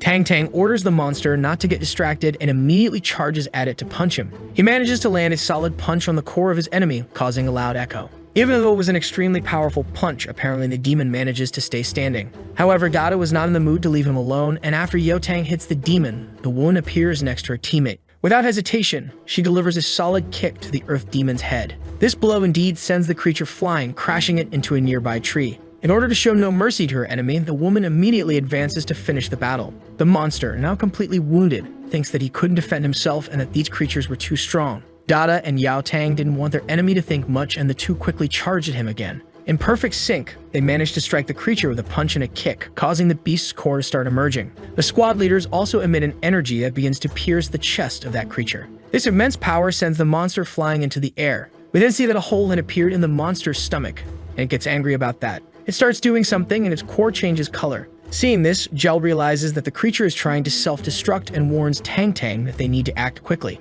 Furious, the monster had already made up its mind and begins preparing to end those creatures. Yet suddenly, a golden energy strikes the beast from far away. This power pierces the monster and slams it into the ground. We then see that when it struck, it was a metal spear. Confused, Dada and Yao Tang look in the direction of that weapon to find out what had happened. Looking toward the wall where a battle was taking place, the two realize it was from the defensive artillery. While defending the gate, Joel was fiercely fighting all the creatures he saw in front of him. The boy, being strong, was managing well even in front of several creatures without fins. Still, he thinks there are too many monsters there and says there's no way to kill them all. Frustrated, he orders his companions to return to the city as the wave of demons was approaching. Hearing his friend's request, Dada tells Tang Tang that they need to go back because the city's citizens needed them. Even so, the blonde reminds her that his student was in danger, fighting a very powerful finned demon. However, Jel brings him back to reality, stating that she feels just as bad as he does. Yet they were not just squad leaders but warriors with responsibilities. The man, even irritated, realizes this is the best course, and soon after,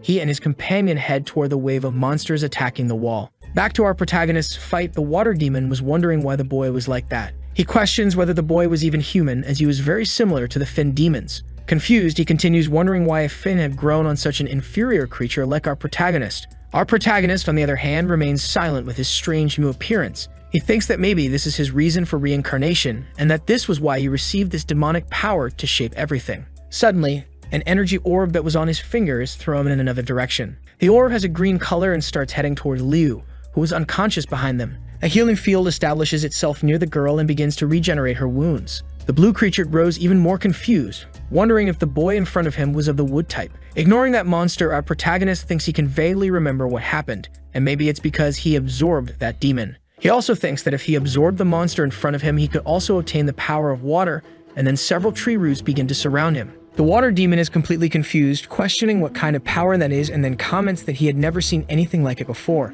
Imposingly, Aang levitates with a throne made from his new power. In a completely snobbish manner, the young man says that he is excited to see the extent of his demonic power. The creature, realizing that our protagonist had absorbed a wood-type ability and also acquired a fin core, begins to tremble. Seeing that monster right in front of him, the boy says it's interesting because in his entire life, he had never seen a demon show so much fear before. The young man quickly uses his wood power to move right in front of the demon. He gets close enough and asks the monster to attack him with everything it's got. Finally, Aang says he wants to see how strong he is in this form, and the monster, worried, asks who this human is. Immediately after, he uses his water form to hurl droplets in Aang's direction, but Aang quickly defends himself with his gravel shield. The boy, after gaining some distance from his enemy, thinks it's interesting to manipulate elements. Aang remembers that the wood-type demon he absorbed had a very interesting ability, and this was the perfect time to test it. Right after, he begins to copy a technique he saw from the last demon he fought. Roots start to emerge from the ground toward the water demon. They begin to surround the creature, and after binding it,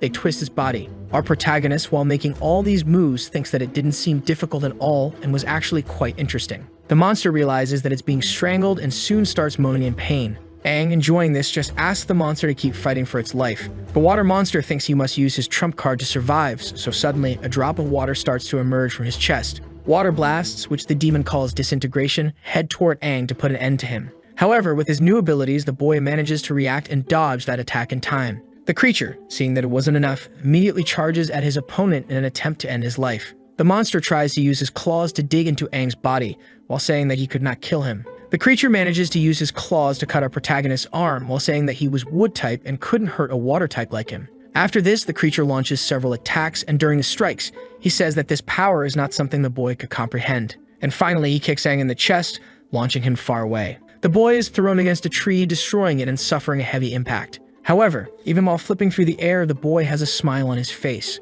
He uses the surrounding trees to create a wooden hand that stops him mid-air, preventing him from being thrown further. With that red aura around him, Aang confirms the water demon's theory that he was right, as he didn't truly know how strong demonic power was. However, with arrogance in his eyes, he comments that he was the most powerful warrior and extremely good at learning things. Recreating his arm with his attribute, the boy says that all he needed to do to kill that demon was to constantly familiarize himself with demonic power. Aang's enemy is extremely impressed that the boy was able to use wood-type self-regeneration in an instant. Seeing this, our protagonist simply responds that he had already said he was good at learning new things. Without hesitation, he charges at his opponent using his new physical strength. Quickly, the boy starts closing in on the water demon, who just stares in silence. He also uses his ability to leap through the air and does so several times, gaining momentum and accelerating the speed at which he was running. In the blink of an eye, Aang is already face to face with the water demon, who is impressed by it. Before the creature could gain distance, it realizes it has been trapped by roots from the ground. At that moment, our protagonist manages to touch the face of the finned demon with both hands. With a demonic expression, he says that he won't let his enemy escape under any circumstances. The boy starts to levitate using his ability, while the water demon kneels. Our protagonist states that he was getting bored with the fight while starting to do something to his enemy. The demon's innards begin to turn green and something starts to emit from his body. After a flash, an explosion happens, causing that poor demon to disintegrate in the blink of an eye. The only one left standing is Aang, who is still completely fine. The core of the demon that had just been killed flies to the back of the young man with black and white hair. Something begins to reintegrate the body of that creature, and after reforming again, the demon claims he can disintegrate his body and rebuild it at any time. However, before he can attack Aang, the creature is struck multiple times with wooden spikes. The young man simply replies that he knew that, but the core, which is vital to demons, cannot regenerate just like that. He also comments that it was foolish, and that the demon had simply overestimated himself. In his final moments, the creature sees its core being sucked away from its body by the roots made by the boy. Nearly dead, the monster tries to stop it, but Aang squeezes his core. He declares that once a demon's core is destroyed, even a 7-finned demon will die. With a malevolent expression, the boy comments that he is going to take the water-type powers of his enemy. The body of that creature begins to dissolve into liquid and spread across the ground. Amidst a blood-red moonlight, our protagonist stares at that object. Shortly after, he destroys it and begins drinking what was coming out of it as he wishes to make himself stronger. After drinking all of it, the boy wipes the corner of his mouth while saying it didn't taste bad. The young man then looks in Liu's direction, who is being healed by the energy he himself had produced. For some reason, Aang starts using his water power, which moves toward the girl. In a blink of an eye, he materializes right in front of Liu, merely staring at her for a moment. As if he had another personality, the boy begins to say that demons devour and humans kill. He repeats this once more and for some reason prepares to attack his companion. The young man undoes the protection around her, almost hitting her. However, before he could fully strike Liu, his hand stops. Aang's true personality starts preventing that evil force from doing it. Our protagonist begins to tell himself that he couldn't kill an ally, as all he ever wanted was for that girl to be safe. And right after that, he orders that damned voice to get out of his head. Within Aang's consciousness, the 8-finned demon was saying he couldn't believe that boy was able to resist his will. And after analyzing it further, he states that it was truly interesting. We then return to the battle in front of the city wall. Even Suju and Snow were helping in the fight to prevent the monsters from climbing the wall. The boy, with his stone ability, strikes the ground, causing a pulse that throws several of those finless monsters away. Irritated, he questions where his friends Aang and Liu were, as their team was the only one that hadn't reunited yet. Suju, while cutting one of those monsters, replies that she heard from the other teams that 2 warriors had escaped the city and were targeted by 2 one-finned demons. She also says that those other warriors were probably Aang and Liu, which is why she was worried. Upon hearing that her brother and her comrade had escaped the city, Snow is shocked. The girl simply asks Snow to stop asking questions and then states that the situation was extremely dire. While defending herself from the beast's attacks, Snow gets annoyed by the sudden appearance of those 2 finless demons. Immediately after, she charges at one of the demons and comments that they should just focus on enduring that demonic wave for now. Dada and Yao Tang had just arrived on the scene. The two, without hesitation, promptly head towards the wave of monsters in front of them. Joel was also in the middle of the battle, asking his friends how their cores were holding up. Tang Tang, on the other hand, was too busy fighting the beastly creatures in front of him. After leaping into the air, the man lands on the ground, punching one of the monsters and hitting multiple surrounding creatures with an energy pulse. He finally responds that his core wasn't too exhausted, and Dada's must be at the same level. Gel, who was fighting, thinks that a warrior's core will eventually wear out, as the greater the power, the more energy it consumes. Fortunately, she and Tang Tang were working together to fight those demons, and after thinking this, the girl lands a kick on one of the creatures, sending it flying into others. After that attack, the girl asks her friend Joel what they should do next. The man responds that the two of them killed that finned demon, and the attacks from the finned demons have decreased significantly. Moreover, with the finned demon gone, these demons are like soldiers without a commander and are only attacking aimlessly. And although finned demons don't have minds of their own, they understand the concept of the fear of death, so the plan is to make those creatures afraid. With a wicked expression, the boy declares that they should use this opportunity to weaken the enemy's will to attack and buy time for the soldiers. Yao Tang and Dada's cores begin to glow and both agree with Joel. In perfect sync, they use their physical abilities to jump and fly into the air. Up there, they prepare for an attack, stating they will make those bastards explode until there's nothing left, and then they charge at the creatures. The monsters only see that burst of energy coming down on them from above. After hitting the ground, many monsters are thrown in various directions and others are quickly disintegrated. A massive hole is made in the ground, leaving all those creatures in shock. Dada tells her friends that, including the attack from that finned demon, this was the second time they had used their cores in battle. Tang Tang replies that if their cores and bodies didn't have limitations, he would be able to use this form to keep killing demons. The two then, in sync, quickly charge at the remaining creatures to put an end to it all. Joel, while watching, comments that the power of the red cores is truly the most explosive. However, his was also, so he uses his blue ability to charge toward his countless enemies. The boy quickly cuts through several of those beasts, leaving them all in pieces.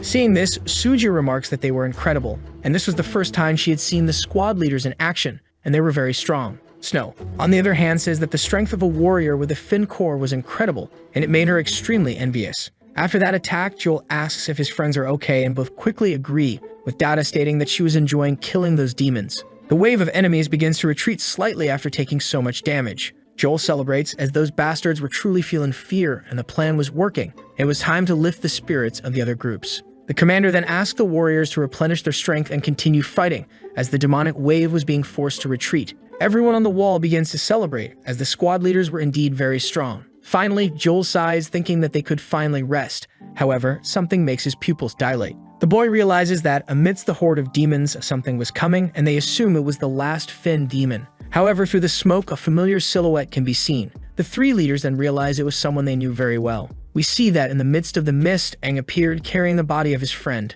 All the creatures that were previously attacking the wall become motionless in the presence of that being. Dada is impressed by Aang's presence and wonders where the Fin demon that was attacking the boy and Liu went. Joel, nervous, remarks that even though they made the finless demons retreat, Aang couldn't just come there or he'd be devoured. The lower-level monsters, with no consciousness, charge our protagonist. Seeing this, Yaotang tries to stop them, commanding the monsters to stop immediately. For some reason, Aang remains in the same place, not moving a muscle. He simply looks in the direction of those mindless beasts and orders them to leave immediately. All the creatures, sensing the energy of that being, retreat without a second thought. The demons that were once furious bow, trembling in fear. One of them quickly runs away without hesitation. The monsters, seeing this, follow suit, and the entire horde that was attacking that place starts running past Aang. In the midst of that confusion, our protagonist stands tall, as if unaffected by anything happening. Yaotang is extremely confused by this and halts his advance. Confused, he asks his colleagues why the demonic wave had suddenly retreated. One of the people on the wall defending it finally realizes what was happening.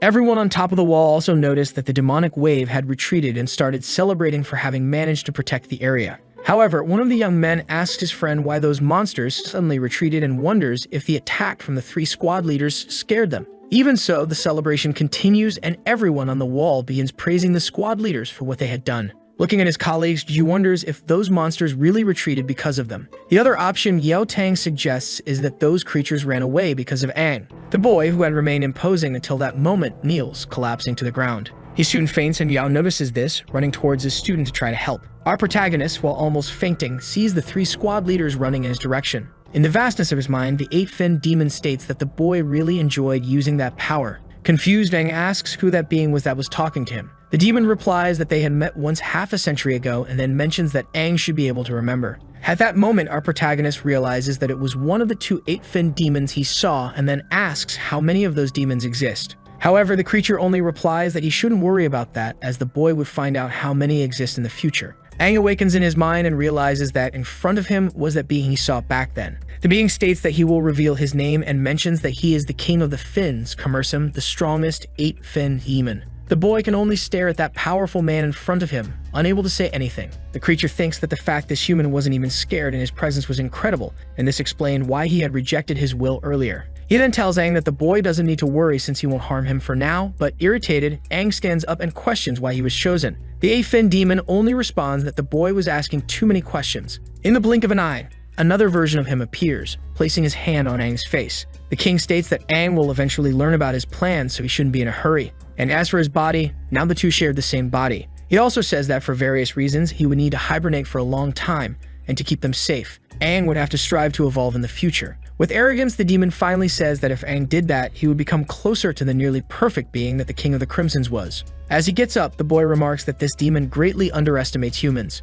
He prepares to attack the monster, but soon wakes up to someone calling his name. We then see that in reality, Aang was holding Liu by the collar and almost hitting the girl with a punch. For some reason, the boy was looking at certain parts of the girl that shouldn't be revealed. Confused, the young man questions what he was doing, but before he could think about it, he is struck by the girl. Several of Liu's subordinates begin to rough up our protagonist while the girl becomes completely embarrassed. For some reason, someone calls the girl clueless, and when she looks to the side, she realizes who it was. We then see someone dressed in martial artist clothing standing there, asking if that was how the girl treated someone who saved her life. Everyone who had been hitting Aang bows before that man, and Liu calls that boy her father. Our protagonist is completely confused, not understanding the situation he is in. He sees the figure of that man right in front of him, someone imposing and quite strong. Joel, who was behind him, introduces that man as the leader of the famous martial arts sect in Helios City, the head of the Sidhu family, Sidhu Xangan. Seeing this, Aang recognizes that he was his colleague's father, and that the man had taken care of him while he was in a coma.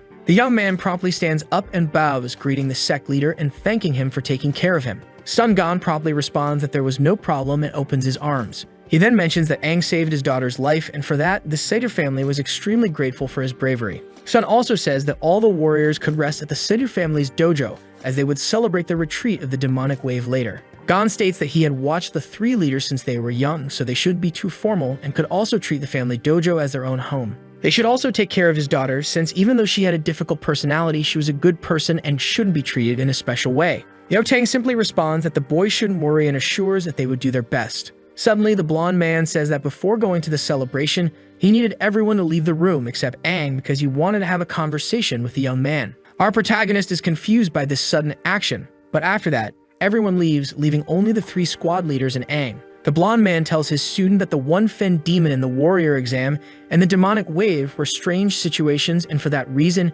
he wanted to know what Aang knew. Joel, irritated, responds to his friend Yao Tang that even though Aang was a member of his own team, he couldn't hesitate with him, so he was going to do something in his place. Then he tells Aang that he will ask him a question, and with a terrifying expression, he asks if the boy was a demon. Our protagonist is shocked into silence for a moment by such a sudden and shocking question. The three squad leaders and the boys stare at each other in an awkward silence. Embarrassed, Aang laughs it off and says that Liu and he barely escaped the clutches of that one-fin demon, and that there was no way he could be a demon. Joel, on the other hand, responds that the other one-fin demon was killed by Tang Tang and Gel. Because of that, he asks if Aang had killed the other one-fin demon by himself. He approaches the boy and asks how he escaped with Liu, but the boy feels pressured, as he was practically out of options there. Joel, completely insane, questions whether the boy had escaped the clutches of a one-fin demon because he was their accomplice. Hearing this, Aang wonders if he would have to reveal this secret there, but he says that if he revealed it, something bad might happen. The boy, nervous, also thinks that they would probably kill him now without even letting him finish explaining.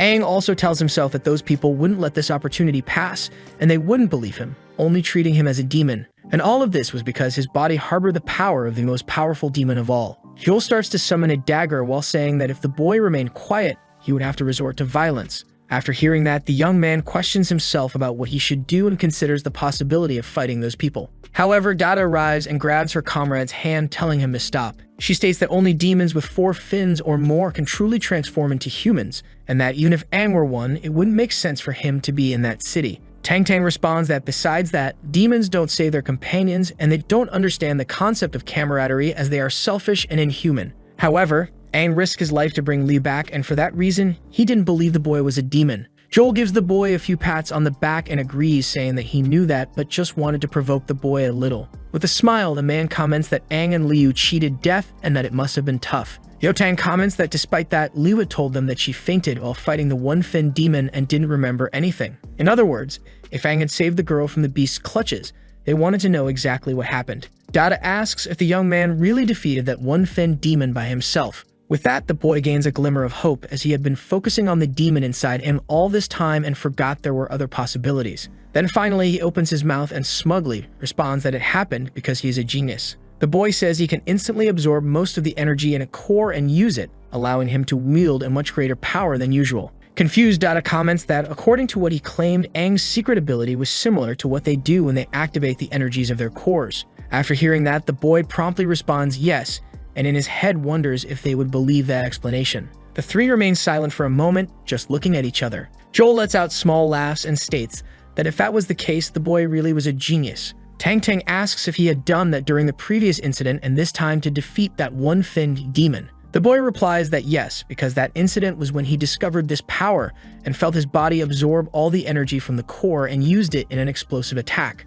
With this explanation, Yao Tang thinks that if the boy's words are true, it would explain why he found the core in his chest shattered several times. The boy also wonders if that really was what happened and if all of this could be summed up by Aang being a genius. Dada opens her mouth and comments that if what he's saying is true, his ability is beyond his control at the moment, as he doesn't have the proper training to handle it. Tang walks toward his student and says that his friend was right, and for that reason, he wanted to put the boy's power to the test and observe it himself. The boy, exuding the energy from his core, points in a direction and tells Aang that they should go to the arena to test it. Under the moonlight, our protagonist and his teacher face each other for a battle. After finishing putting on his uniform, the boy couldn't believe that man was still doubting him and had even asked for a test. Squatting like an animal, Tang asks Aang to come at him immediately. The boy, embarrassed, states that he'll be under his captain's care. He thinks that in his current state, there's no way he could go against that man, as his current body couldn't use the most basic fundamentals of his past life. While touching his core, the boy asks himself what he should do. But before he could think about it, Tang tells him to get ready and then charges at the boy. After an enormous explosion toward his opponent, the man tries to attack him, but by a hair's breadth, Aang manages to dodge. Seeing that his enemy avoided his attack, the man plants his foot on the ground and immediately tries another kick, which again, our protagonist manages to dodge. The boy feels a strong gust of wind from that strike, causing his hair and some small stones to fly. He looks back and sees that the energy blast created a crater in the arena and thinks that his teacher was really taking this seriously. Dada yells for her friend Tang not to overdo it, but ignoring her, Tang states that aside from everything else, the boy's reaction time was very good. Upon hearing this, the young man thinks to himself that this was thanks to his battle experience from his past life, but that this was his limit. Not wanting to waste time with idle chatter, Tang replies that he's going to take things seriously and prepares to punch the boy. The man strikes the ground, creating a huge hole and emitting a loud bang throughout the area. This also kicks up a huge cloud of smoke that covers the entire battle arena. After dodging that while putting distance between them, our protagonist thinks that the man was completely destroying the arena and that his teacher was really going overboard. Suddenly, like a lion chasing a gazelle, the blonde appears behind Aang, ready to grab him. With one of his hands, he grabs the boy by the neck, immobilizing him and leaving the young man breathless. The man asks if that was all Aang had, and in this situation, the boy thinks that his body couldn't escape from his grasp anymore. Without any mercy, the man kicks his student, sending him flying and crashing into the wall. Seeing this, Joel and Dada worry about what happened to Aang. The man comments that this is too much and they should stop this, but Dada refuses, saying that Tang isn't someone who would take things too far, so they should wait. The blonde, standing imposingly, asks if that's all Aang had and says that he couldn't call himself a genius with just that. Trying to get up, the boy tells himself that he really hated being underestimated. He rises and thinks that in his past life, warriors referred to him as king, so Tang was still a child in his eyes. The boy also says that if he called himself a genius, then he would fail this test if he couldn't prove it, and since he was reborn, he hadn't been able to live up to his past. That's why he would secretly use a bit of that cursed demon's power in his body,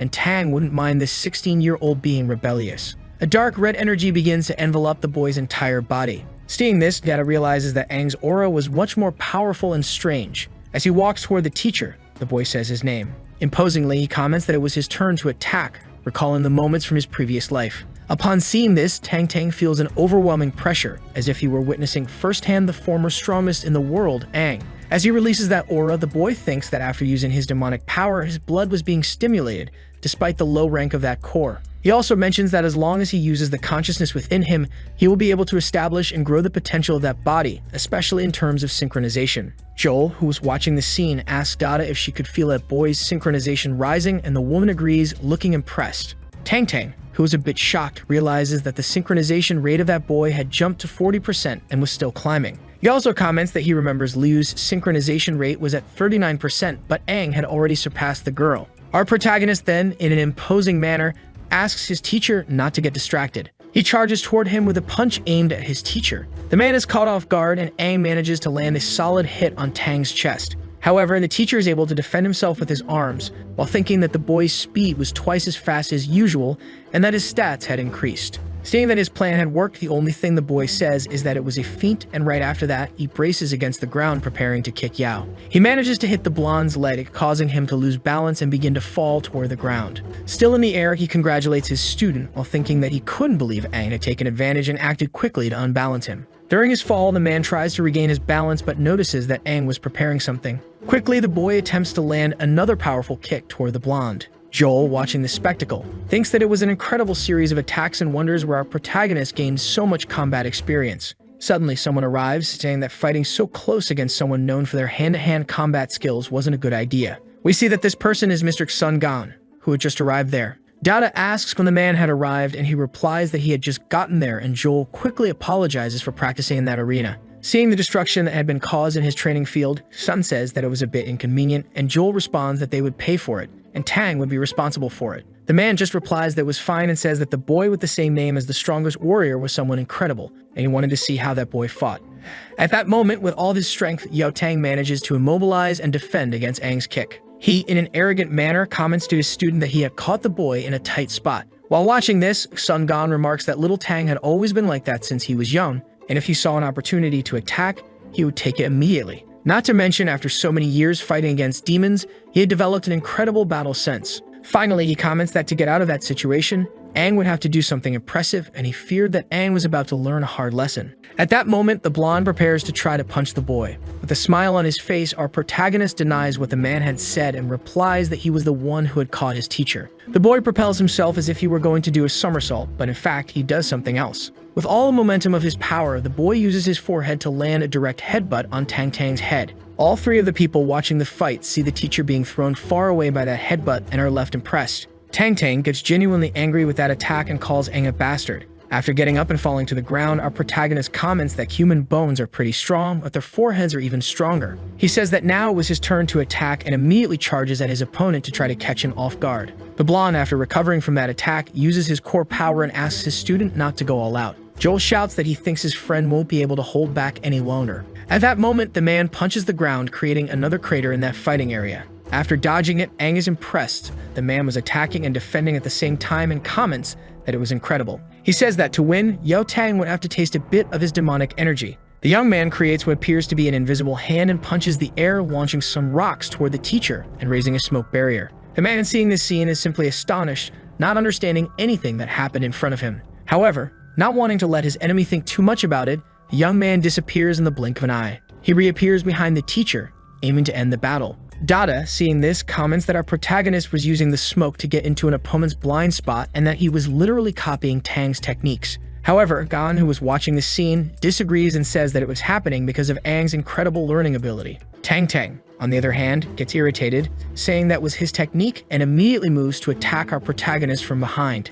However, he makes a wrong move and Sun instantly realizes that Yao Tang had lost. Thus, Aang manages to land a full blow on his opponent's stomach. It is then revealed that the boy had missed the punch, and in his mind, Tang thinks that the force was overwhelming and that the boy probably missed on purpose. Our protagonist steps back and tells his captain that if Tang hadn't held back at the start, he wouldn't have been able to take advantage of it and defeat his teacher. The boy also says that since his teacher's forehead was bruised, his vision was blurred, and that's why he thought there were 3 people in front of him. And with a confident pose, he asks if Yao Tang finally believed him. The man remains silent for a moment and in his mind admits that the boy really was a genius. Gon is impressed with the young man and comments that the boy is truly strong. Suddenly, the sound of footsteps can be heard approaching the area. Our protagonist group arrives and Suju asks why the 3 didn't show up for dinner since the Liu family had prepared a variety of delicious dishes. But upon taking a closer look, the young woman notices that there was destruction all over the arena and asks what they had done. Aang responds that most of it was Captain Tang's fault and they quickly approach our protagonist.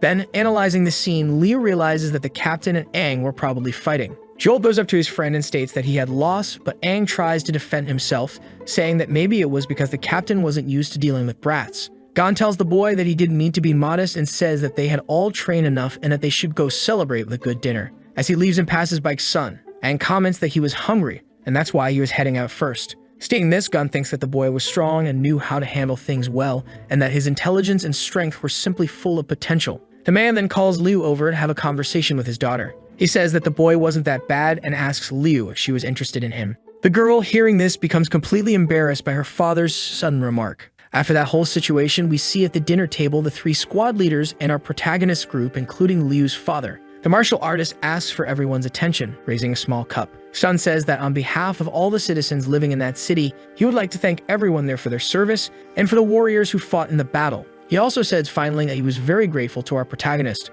Gon thanks the boy for saving his daughter and replies that the pleasure was his and that it was something he had to do anyway. Suddenly, Tang hits the boy squarely on the head and asks why he was drinking when he wasn't even of age. The young man retorts that he was an adult and already 18 years old since to participate in the warrior exam, one has to be of age. Dada laughs and then just responds that Tang was using the opportunity to get back at Aang. Sun, who was also very pleased with the situation, looks at our protagonist. After that, the man looks at his daughter and comments that it was great that Aang was an adult. The girl, seeing her father's intentions, becomes completely embarrassed, almost wanting to crawl under the ground. She remembers the moment she was talking to him in the arena.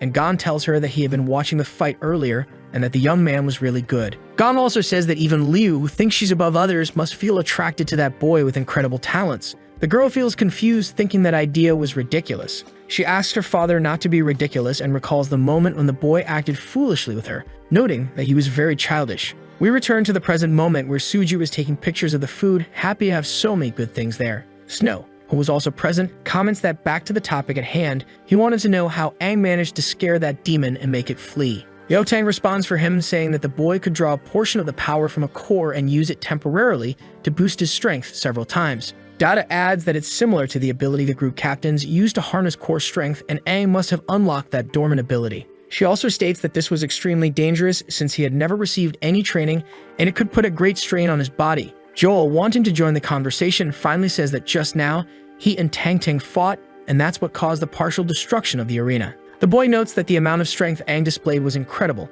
but he needs more training or else his body won't be able to handle the amount of power. While all this was happening, Aang thinks that he couldn't tell them he had already absorbed 2 demon cores and that one of them had the ability to regenerate. He also couldn't mention that this weak body can regenerate instantly, even though he couldn't handle the reaction. Aang just says he should let it go as he couldn't reveal too much and would just let those people think he had a unique ability. Snow, upon hearing this, says she never knew the boy Aang had that ability and declares it was incredible and that they couldn't fall too far behind him. However, Liu was not happy at all, wondering if that boy really had this kind of ability. Tang Tang says that initially Aang and Liu would be punished for going out at night, but since they killed the Fin demon, they would avoid that punishment. Joel notes that they shouldn't get too happy, as the group competition was still ongoing and their team was in last place, meaning they needed to improve. Aang, on the other hand, agrees and says their group plans to reach the top and won't accept anything less. The narrator explains that a month passed after the demonic wave, and to earn more points, many teams started going on A-rank missions, leading to a shortage. Thus, Liu and the others discussed among themselves and came to an important decision. They would find a golden chicken, betting and using their points, and challenging other groups. The first target group was the Black Weapon group, and we see that their leader was asking if Aang remembered the kick from the last time they fought. Liu ignores him and simply replies that they wanted to bet 10 points on a solo battle. The leader gets irritated but quickly agrees, saying that, however, this time Captain Yotang won't be there to stop the fight. All 4 of them, with menacing expressions, then ask the protagonist group to step up. In the city's battle arena, we see 2 people on it, with many others watching. The Black Weapon group leader tells Aang that there were a lot of people watching, and it would be better if the boy didn't come crying afterward. Our protagonist just responds that he shouldn't claim victory yet and asks why he wasn't representing his group as the leader. The redhead replies that the person they have up there is a girl, and he was sure his team would use that as an excuse not to hand over the points after losing. However, fortunately, their leader was also a girl. We then see a beautiful young woman with some bee-like antennae. Aang, seeing that she was being underestimated, simply says he understands and asks them not to underestimate the leader of that group. Finally, he remarks that the girl was not just any unhappy little girl. Suju, wasting no time, starts with her strange habit and takes pictures of Liu, who is about to start the battle. Saichu begins to be covered by a green aura and tells her opponent that they should start the battle quickly, as she wanted to finish it soon. The girl with antennae says that the girl must be the young lady from the Sedu family, the girl known as the Sulky Rakshasa. Imposingly, she says that she wants to see how Saichu will fare in that battle for the honor of the groups. Before letting her opponent continue provoking her, the white-haired girl charges at her adversary, wielding her weapon. With a giant needle in hand, the girl with antennae manages to defend herself promptly. As she defends herself instantly, the young woman panics, realizing that even though Saichu only had a green core, she was moving like someone with a blue core. For some reason, Liu uses her 2 fingers to touch the body of that little bee, and her opponent's veins begin to turn green. She then uses the ability called Disarm, causing the weapon that the vice leader of the Black Weapons was holding to fall to the ground. The white-haired girl thinks she was right. Despite those veteran groups having become warriors before them, they all rely too much on teamwork. Sitter's opponent has her hands immobilized and can't do anything more, and in her mind, she thinks that young woman inserted her energy into her muscles. Liu comments that her opponent was leaving herself too open to attacks, and that's a taboo in hand-to-hand combat. She begins to strike the bee girl in front of her relentlessly. The leader of the Black Weapons thinks that Saichu is hitting all the joints and tendons of his ally. In the blink of an eye, the girl finishes her attack, and that little bee falls to the ground defeated. Finally, Saichu says that her family is better at hand-to-hand combat than any of them could imagine. Then she thanks them for the victory and begins to leave the scene. Everyone in the audience is impressed with the skill of that little genius girl. Aang is happy that his group finally earned 10 points and asks the leader of the Black Weapons not to forget to transfer them. Annoyed, the leader thinks that Sidu Liu is very strong. He then says that he will be the next to fight and asks if the girl accepts that challenge for another 10 points. Liu immediately agrees, extremely happy with the possibility of winning another 10 points. However, Aang steps forward and states that their leader had just finished fighting and needed to rest. So he says that he will fight in her place. The redhead gets irritated, saying that Aang had no right to do that, then asserting that he would only fight against the actual leader. Our protagonist, on the other hand, responds that this is precisely why he should fight, as to face the leader, the redhead must get through him first. Mocking his opponent, the boy states that if the redhead didn't have the courage to fight, it wasn't his fault. The vice leader, however, says that this is a terrible way to start a fight. The boy then agrees and says that he's going to beat Aang so badly that even his mother won't recognize him, and all of his comrades can't believe he fell for that. Snow tells her friend that their colleague Aang is about to fight, and the girl reveals that she was already taking pictures. The two opponents climb onto the arena structure and face each other. The leader of the Black Weapons, without hesitation, promptly materializes his weapon. He says he switched to the training weapon that uses air bullets, so Aang didn't need to worry about getting hurt, although it would still hurt. Upon hearing this, our protagonist is impressed that training bullets exist, as back in the day, there was no such thing. While warming up, the boy asks his opponents to make sure to aim well. One of the members of the Black Weapons comments that the boy was really a novice, as their leader's aim was known as something incredible among all warriors. The redhead says that Aang was very confident and would let him use any weapon he wanted, but he shouldn't cry after losing. The boy thinks that he only had a dagger with him, but the weapon he used in his past life made him nostalgic, as that weapon was incredibly unique. He then responds that he had no preferences and would just use his fists, and that should do the trick. Aang's opponent, upon hearing this, is impressed by how bold the boy was. The other Black Weapons members question what Aang was talking about and if he was going crazy. The redhead begins to laugh, asking if the boy was really going to fight with just his fists,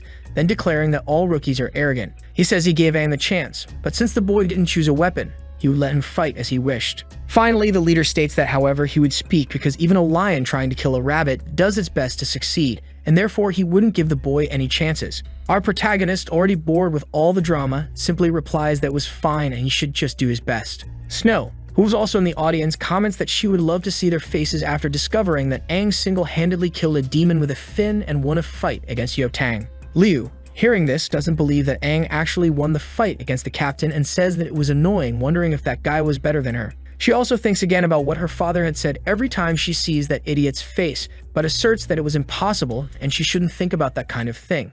At this moment, the judge who is mediating the battle between our protagonists finally signals for them to begin. In the blink of an eye, as soon as the battle starts, the redhead creates distance by heading in another direction. He thinks that the greater the range of the weapon, the stronger the damage, and that's why he would open 1,000 holes in the boy's body before he could even reach him. Liu notices that instead of shooting immediately, the guy was using his agility to find a better position, so Aang might be in trouble. Our protagonist says to himself that since the captains know his strength, there was no longer a need to hide it, and his goal was to finish first. The guy also thinks that to fight the demon that was inside his body, he would need to recover his strength from his past life, including his weapons. And not only that, he would need to be better than in his previous life, so he needed to get stronger than before to have a chance against that creature. Seeing that his opponent was standing still, the redhead finally reaches the distance he wanted and prepares to fire with his enormous weapon while aiming at our protagonist. He fires a burst of air that reaches an absurd speed, even causing the recoil of the weapon to push him back with force. At that moment, Aang finally awakens, stating that this is why he would use the demon inside him to become stronger and surpass it.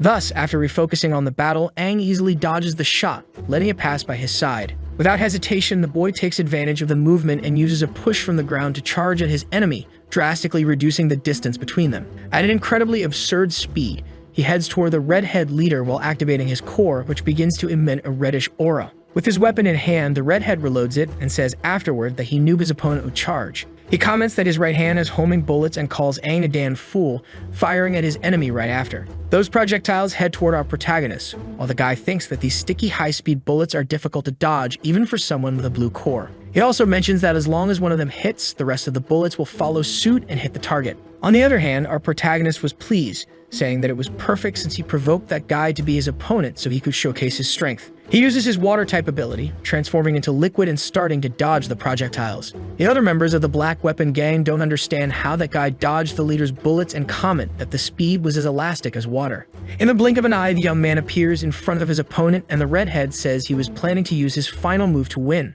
One of the crazies in the audience comments that the leader's weapon has the ability to store energy inside it, and the energy will combine with the bullets and fire a burst. Thinking he was already winning the battle, the redhead says he wanted to see how our protagonist would dodge that precise and explosive bullet at such a distance. But without letting the guy celebrate, Aang starts using his wood-type ability in his hand. He makes some roots grow and appear at the redhead's feet, holding him and trapping him. After that, Accidentally, the man ends up firing his shot upward, and everyone in the audience is impressed by that. Aang finally grabs the weapon his opponent was using and deflects it from his direction, preparing to punch him. He manages to hit one of his opponent's joints squarely, making him drop the weapon. Immediately after, the boy kicks the redhead, launching him away without his armament. All the members of the Black Weapon tribe who were watching the fight see their leader being thrown far away and become worried. Stepping on his enemy's weapon, our protagonist celebrates, finally earning 20 points. The redhead, mad with rage, wonders how that happened. On the other hand, our protagonist's group starts celebrating, stating that he did an amazing job, and Liu comments that even she couldn't follow his speed. The narrator then concludes that Aang won 30 points from the Black Weapon group, and Aang and Liu's battles caused many teams to challenge them. After tasting the fruits of their labor, the 4 warriors from Liu's group began using the point battle rules to earn more points. With Snow and Tomo's victories, Liu's group had more wins than losses, and their points slowly accumulated. With each battle, their group rose significantly in the rankings.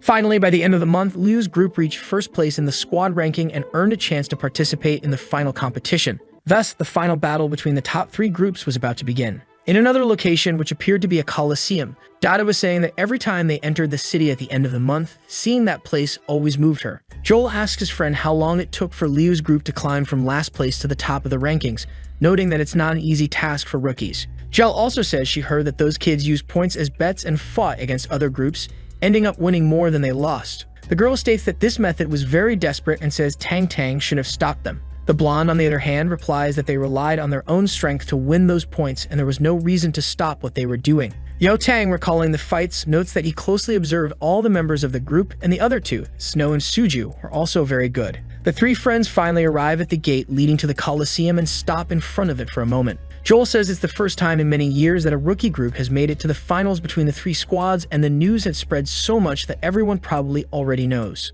Tang then places his hand on the gate and quickly opens it. The man states that he's excited to see who will be the final champion of the competition. Immediately after, we see that there were several warriors in the audience. A pink-haired girl couldn't believe that an unknown rookie group had climbed the rankings and reached the finals. It's revealed that the pink-haired girl was the leader of the winning group from Dada and Gel, the Starflower group. The winning group from Joel, the Splendor group, was nearby, and their leader was also quite surprised that Yao Tang's winning group was made up of rookies. Suju was also there, stretching while taking pictures of the place, and she comments that it seems like all the groups are ready to begin. Snow replies that the Starflower and Splendor groups are the strongest teams, led by Gel and Joel, and are quite famous throughout the city of Helios. The boy mentions that there's even a rumor that the next 3 squad leaders, specifically the 3 group leaders, will take on the position of squad leader. Our protagonist, who was also stretching, questions if those groups were really that amazing, and if it's true, they need to work even harder. The boy thinks that despite his body being weak, thanks to his secret ability, he should be able to fight at a high level of strength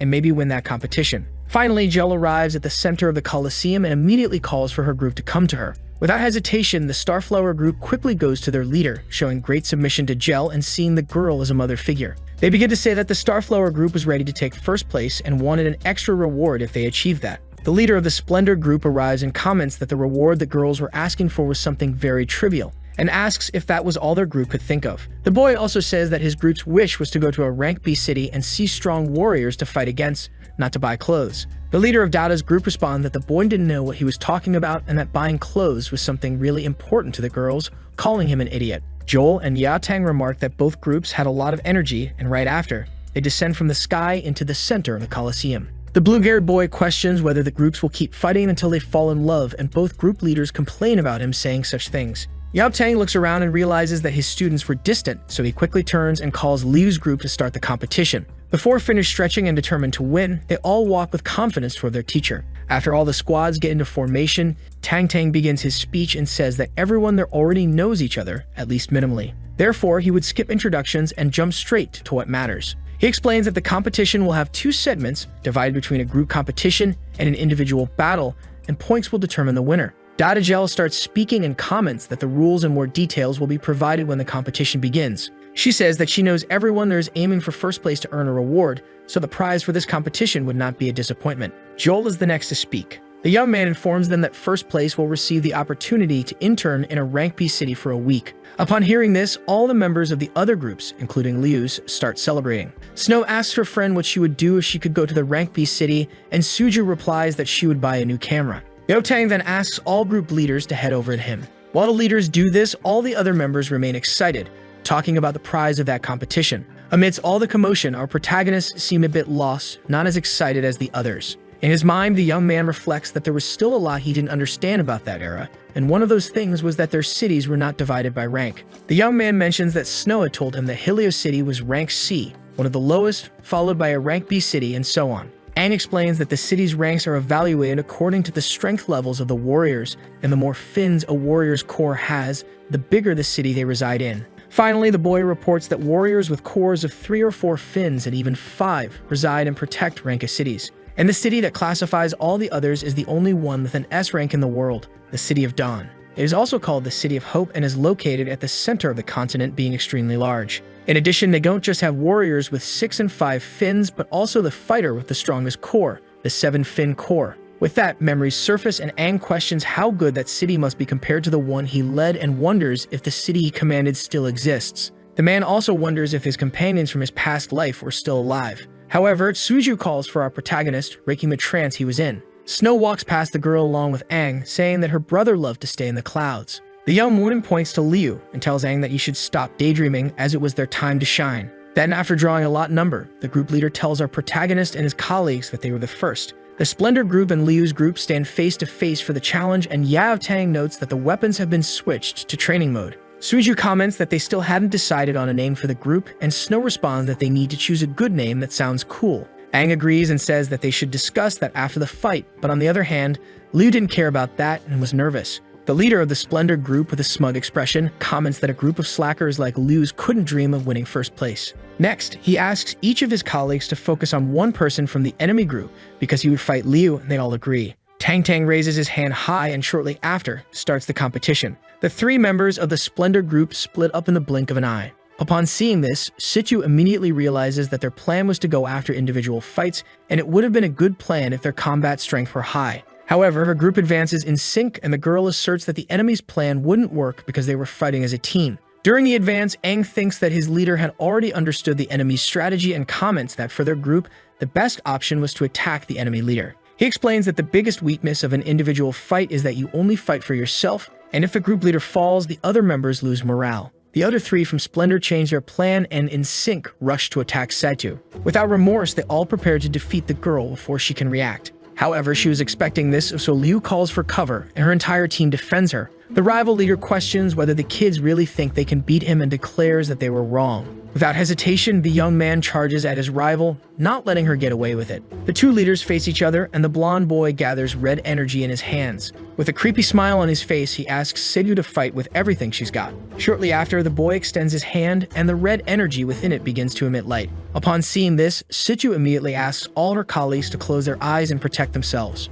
She also notices that it even affected the crazy guy's teammates and was blinding everyone in that arena. Yotang praises that ability and comments that it's strong in individual fights, but in a group it affects his allies, and Joel mentions that he had already told the boy that, but it was no use. Data comments that she thinks the blonde boy still needs to encounter obstacles, and only then would he make changes to his fighting style. After this act, the blonde prepares to attack Liu with his dagger while saying that a rookie like her wouldn't be able to withstand that light attack to her face. He also mentions that by defeating her, the whole group would destabilize, and after that, he lands a direct blow to Liu's stomach. However, upon doing so, he notices something very strange in front of him. Aang arrives, separating and distancing the blonde from the leader of his group, Liu. With water glasses on his face, the young man questions whether his enemy was crazy to use a technique that affected even his own companions. Annoyed, he raises his leg as high as possible to use an axe kick. After that, he successfully strikes his enemy's shoulder, slamming him to the ground. After taking this powerful blow, the blonde immediately backs off and puts some distance between them. Irritated, he questions his enemy about when the boy had put on those water glasses. Our protagonist ignores him and responds that fighting in a group battle without considering your companions was a terrible idea. The boy is happy that his plan worked, and at that moment, the blonde's ability fades, allowing Liu to land. She sees her companion in front of her and, confused, tries to understand what was happening. Imposingly, Aang begins to walk in the other direction, and as he passes by Situ, he comments that he'll leave the rest to her. Liu, on the other hand, is doubtful, wanting to know how Aang struck that guy when no one else could see. Situ then prepares to advance and remarks that, after all, Aang wasn't so bad. Without hesitation, she uses the strength of her legs to propel herself toward her opponent, who had his guard down. The blonde is furious at the audacity of that girl advancing toward him like that and comments that he will blind her again with his light attack. However, he immediately realizes he can't move his arm because it was dislocated by Aang. At that moment, the leader of the Splendor group is hit squarely with a punch right in the stomach by Liu. The young woman comments that the boy was right and states that battles should indeed be finished quickly. With her dagger in hand, the girl seizes the chance to strike several points on her opponent. Meanwhile, Aang was quite relaxed and only helped Snow and Suju a little, but they were going to win anyway. After goofing around a bit to help his groupmates, our protagonist turns around. Everyone there sees Su standing tall and realizes that the girl had won the battle against the arrogant blonde. Completely exhausted, the other three realized there was nothing more they could do and basically give up. Yo Tang then tells his companions that everything was over, and seeing this, Joel comments that he didn't expect it. Dada, seeing this scene, tells Tang Tang that her student Aang still hadn't used that ability. In another place, waiting for her moment, the leader of the Starflower group was sitting. Confused, the young woman questions whether the blonde had really lost and asks if it was because of Situ Liu. Embarrassed, the boy confirms with all of his words that it was because they underestimated the girls' group. The boy says they would be next, and as longtime rivals, he would give them a warning. A while later, we see our protagonist's group standing just waiting for their new opponent. The pink-haired girl thinks her mood was ruined by what the Splendor group had said. Dada Gel then announces that Liu's group would be up against the Starflower group and that all weapons have been switched to training mode. And finally, she prepares and starts the battle between the two groups. The leader of the Star group says that her group shouldn't worry about anything Splendor said and that they should just repeat what they had trained. Snow, on the other hand, begins to charge one of his abilities and puts all of his strength into a single punch. He quickly strikes the ground, creating a crater. A wave of energy is emitted throughout the arena, and our protagonist's group is surrounded by a shield. With that, Aang thinks it's the perfect moment and then begins to use his ability. Several vines and roots begin to emerge from the ground, grabbing and trapping the rival girls who are completely confused. Our protagonist thinks it's working and that the elements he absorbs still function. He tells himself that he already had wood and water and wanted to find out which other elements were missing. To follow through with the plan, Liu finally gives the order for Snow to do something and the boy promptly agrees, getting ready. Without hesitation, he surrounds himself with an orange shield and charges at his opponents. The pink-haired girl orders everyone on her team to dodge the attack and the girls follow her command. She also tells her team to spread out and regroup quickly, while thinking that they had been forced out of their formation.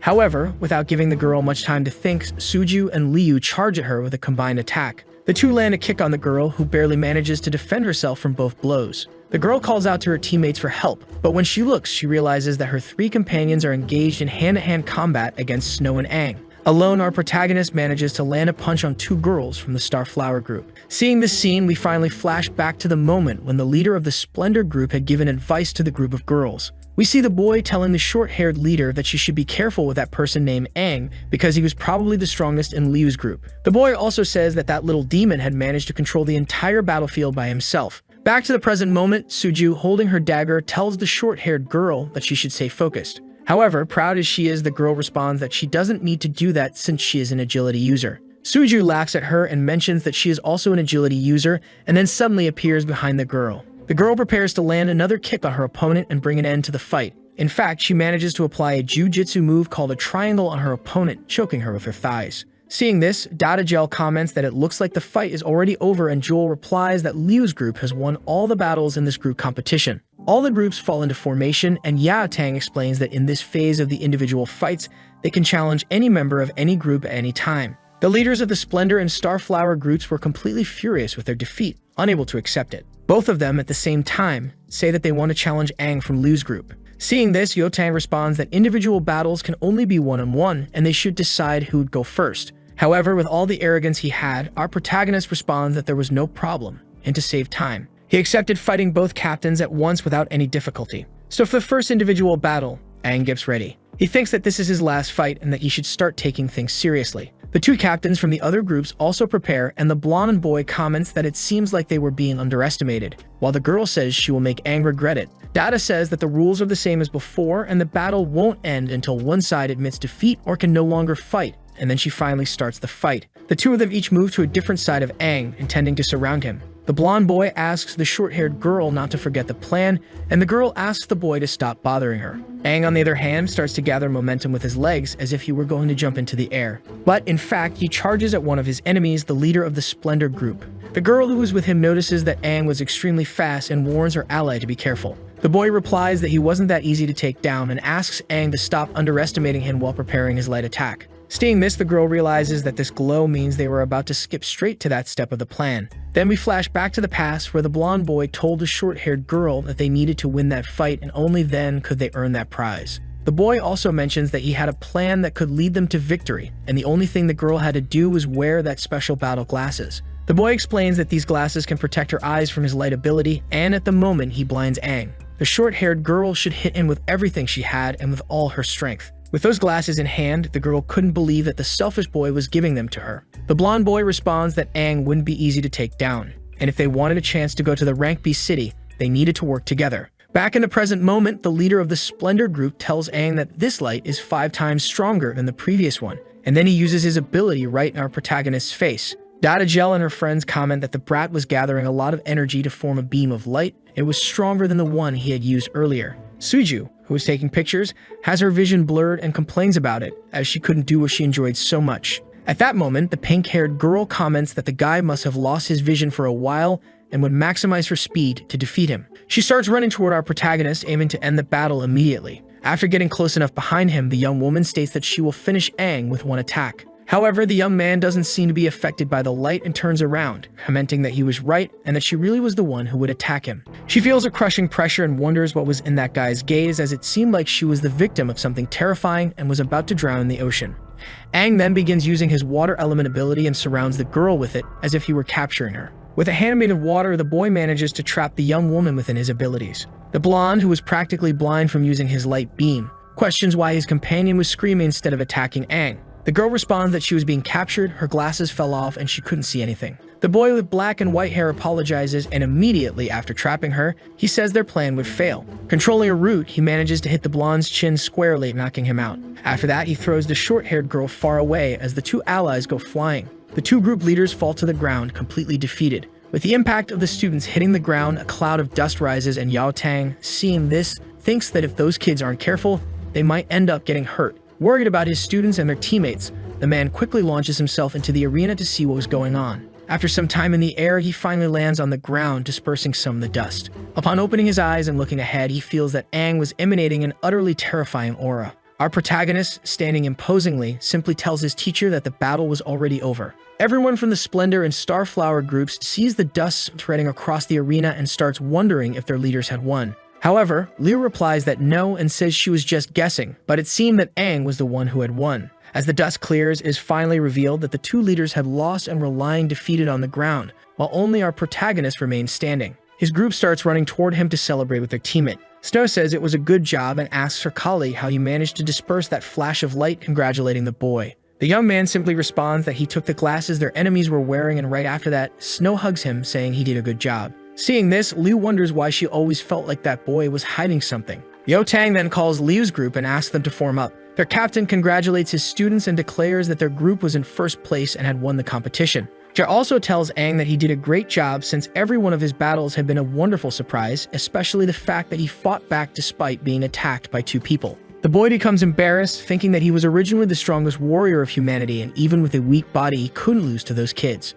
Tang Tang says that, in any case, the next day they will travel through the underground tunnel to head to the nearest Rank B city and thus start the internship week. All 4 of them are extremely happy, especially Snow and Suju, with the news. The teacher also reports that they should finish things up there and that his students should return and prepare, then meet there in the morning. Later, outside, Snow and Suju talk about what they would do, and Aang asks what his friend Liu was going to do, and the girl says she was thinking about it. Watching those young people leave, Joel comments that Aang was scary, and that if they used their full strength, probably the 3 of them wouldn't be able to defeat the boy. Tang Tang, hearing this, agrees and replies that the young man doesn't belong to that city, and he will probably keep moving forward, going farther and farther until he reaches his peak. Joel says it was really a good idea for Tang Tang to take his students through the tunnel since down there it was much safer compared to the surface. Dada also says that they should be on alert anyway, as some demons can still get in there, and Ji asks his comrades not to worry. The narrator explains that the underground tunnels are curved and confusing tunnels that were created centuries ago, but nowadays are only used by a few people. Inside one of these tunnels, we see an agile warrior running desperately for his life. However, something like red energy catches up to him, striking him. The warrior, unfortunately, is sliced and completely defeated by a creature. With the body of another victim in its hand, the creature states that these human warriors are weak and that it was bored. The monster also says that it was lost there and questions how it managed to stray from its path. We then see there was a 2-finned demon with unknown abilities and elements, but it had already defeated 32 warriors. The next day, Suju was impressed by that underground tunnel, so she says that it was the first time she had seen such an ancient structure. While taking her photographs, the young woman comments that it seems to have been built years ago and asks about the age of the tunnel.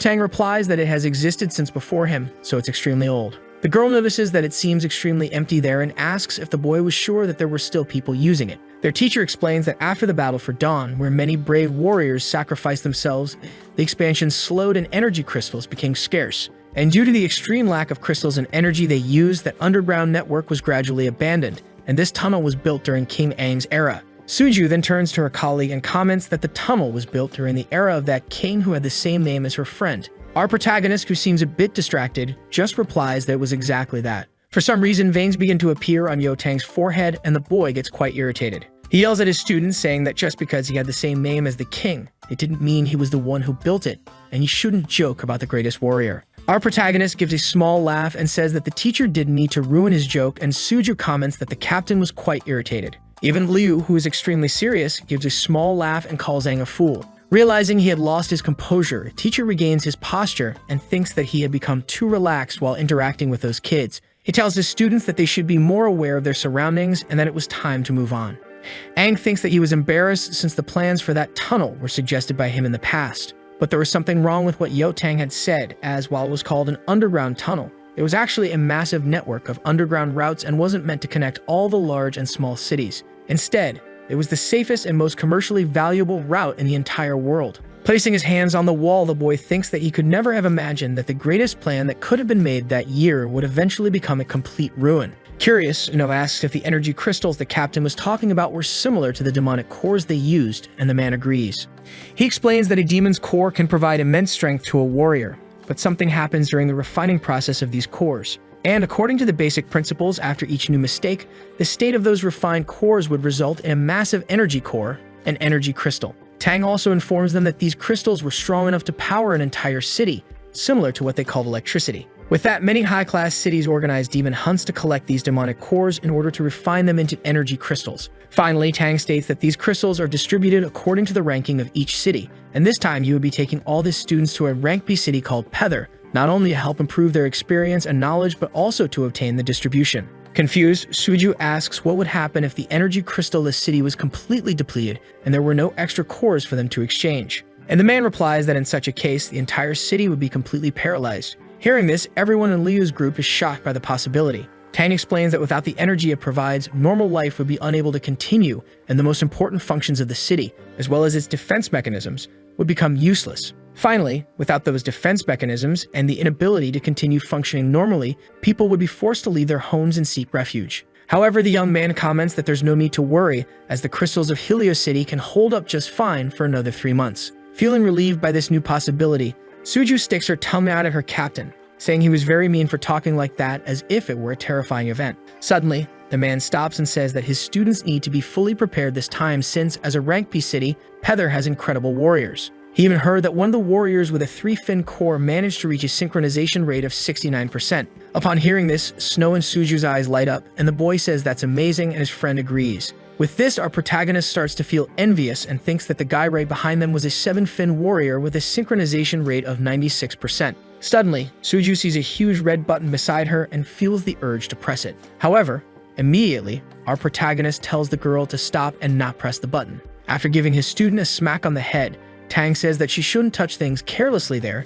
and thank God Aang was watching. He explains that this is an emergency button that forces the core to shut down, and it's used to close the tunnels and separate them in emergency situations. We then see that on top of the red button, it reads complete closure. The man informs them that as soon as this button is pressed, a thick metal wall will close the tunnel, coming down from those circles in the ceiling. And this can only be used in emergency situations to keep other tunnels and cities safe. In his mind, our protagonist thinks that his most powerful tunnel ability was still working fine at least. Suddenly, he feels something that leaves him completely terrified and states that he sensed an intense bloodlust. The boy reports that it's coming from in front of them and comments that it seems like something is approaching them. He then activates his core and a dagger begins to materialize right in his hand. Immediately, Tang senses the same smell of blood and realizes what his student is doing. Upon realizing that his student had sensed it before he did, the young man considers the possibility that Aang has a sharper nose than his, but dismisses the thought immediately. The young man calls for everyone to prepare for battle, and Tang tells his students to drop their backpacks and get into formation. From the end of the tunnel, we see a huge blood stain and an overwhelming pressure emanating from there. Seeing that strange blood in front of him, Yahello becomes very frightened, realizing that it's coming toward the city of Pether. The man sees in front of him the silhouette of a humanoid with a core in his chest, and he wonders if this being is a demon. However, Tang realizes that, in fact, it's a warrior from the city of Pether walking toward them. The warrior says a few things, but is completely debilitated and wounded by something. Suddenly, his eyes roll back, and he collapses to the ground, unable to stand any longer. Our protagonist and his teacher try to understand what was happening and what had caused that young man to get all those injuries. Devastated, the boy says before passing out completely that a demon wave hit the city of Pether, and that the city had already raised the abandoned city siren. Upon hearing this, Liu asks his master what the abandoned city siren means and wonders if they should offer support. The captain then explains that regardless of the city, there is only one situation where the abandoned city siren would be sounded, and that is when all the city's warriors have died and there is no one left to protect it. Hearing this, Snow, Liu, and Suiju are in complete shock, unable to believe it. Our protagonist realizes that the city was taken by demons and wonders how many people lost their lives because of it. Suddenly, a loud noise comes from his side and sparks begin to fly from the back of the tunnel. An energy cut passes between Yahello and Aang, hitting the fallen warrior on the ground. Frightened, Aang gets irritated because he was distracted and wasn't able to react to it. Then the wave of energy that hit the wounded soldier pulls him into the darkness. A demonic hand grabs the man by the skull and says it found him. The demon, in an imposing manner, looks confused, wondering why there were still people there. The creature also says that if they didn't kill all those people, it couldn't report the success of its mission, and at that moment, the warrior tells everyone there to run. Irritated and stating that the dead should remain silent, the being disconnects the head of that poor human. The two-fin demon declares that it will continue killing those beings and then starts walking toward the surviving humans. The creature becomes excited, seeing so many potential victims, and draws its weapon, which was practically a whip with a blade. It wonders who it should kill first among those people while twirling that object. The monster quickly decides and throws its weapon at its target. We see that the chosen person was Snow, who was in shock with the attack coming toward her. The one who protects her is Yahello, who had just summoned his weapon to counterattack. After defending his student, he grabs his opponent's weapon to prevent the attack from continuing. With that, the fire-engulfed object changes its trajectory, going upward and causing an explosion on the ceiling. Seeing this, the creature becomes quite interested, commenting that Tang was actually good, better than the one it had faced before. Aang's teacher thinks that a two-fin fire element demon is stronger than he had expected and remarks that he couldn't take another hit. Grating his teeth, the captain also thinks that now was not the time to be fighting the creature, as he needed to protect his kids and had no time to think. Suddenly, the man grabs Aang's arm, who was ready to fight, and says that their only option is to flee. So immediately, Tang starts pulling all his students away from the creature. The creature, in a terrifying manner, questions if the human really thought he could escape. It uses its fire ability to propel itself and bounce several times off the walls, and in a moment, the monster appears behind Tang. The blonde asks his students to immediately go through the gate as he was going to press the button, but at that moment, the fire beast was already behind them, ready to capture them. Aang says something to his teacher and pushes his classmates and his teacher past the gate to protect them. Unable to keep his balance, the boy also rolls across the floor. Immediately, upon turning around, Tang realizes what his student was thinking. On the other hand, while walking slowly behind his victim, the monster says that he will survive just a little longer. It declares that it wants all those humans to die, and right after saying that, the beast charges once more. At that moment, our protagonist reaches the button and uses his knife to break the glass. Along with that, he also presses the button, causing the doors of that entrance to begin closing. His friends try to stop this to prevent their companion from being left behind. However, before they could help, the only thing they see is the image of Aang almost being attacked by the creature. Even so, our protagonist puts on a confident face as if he were asking his friends to save themselves. Liu tries to bring him back, but it was already too late, and the door had completely closed. The girl starts banging on the metal door to find out if her friend was still okay. Yahello remembers that before being pushed, Aang had asked him to protect his free students. Therefore, he stands up and asks his students to calm down immediately.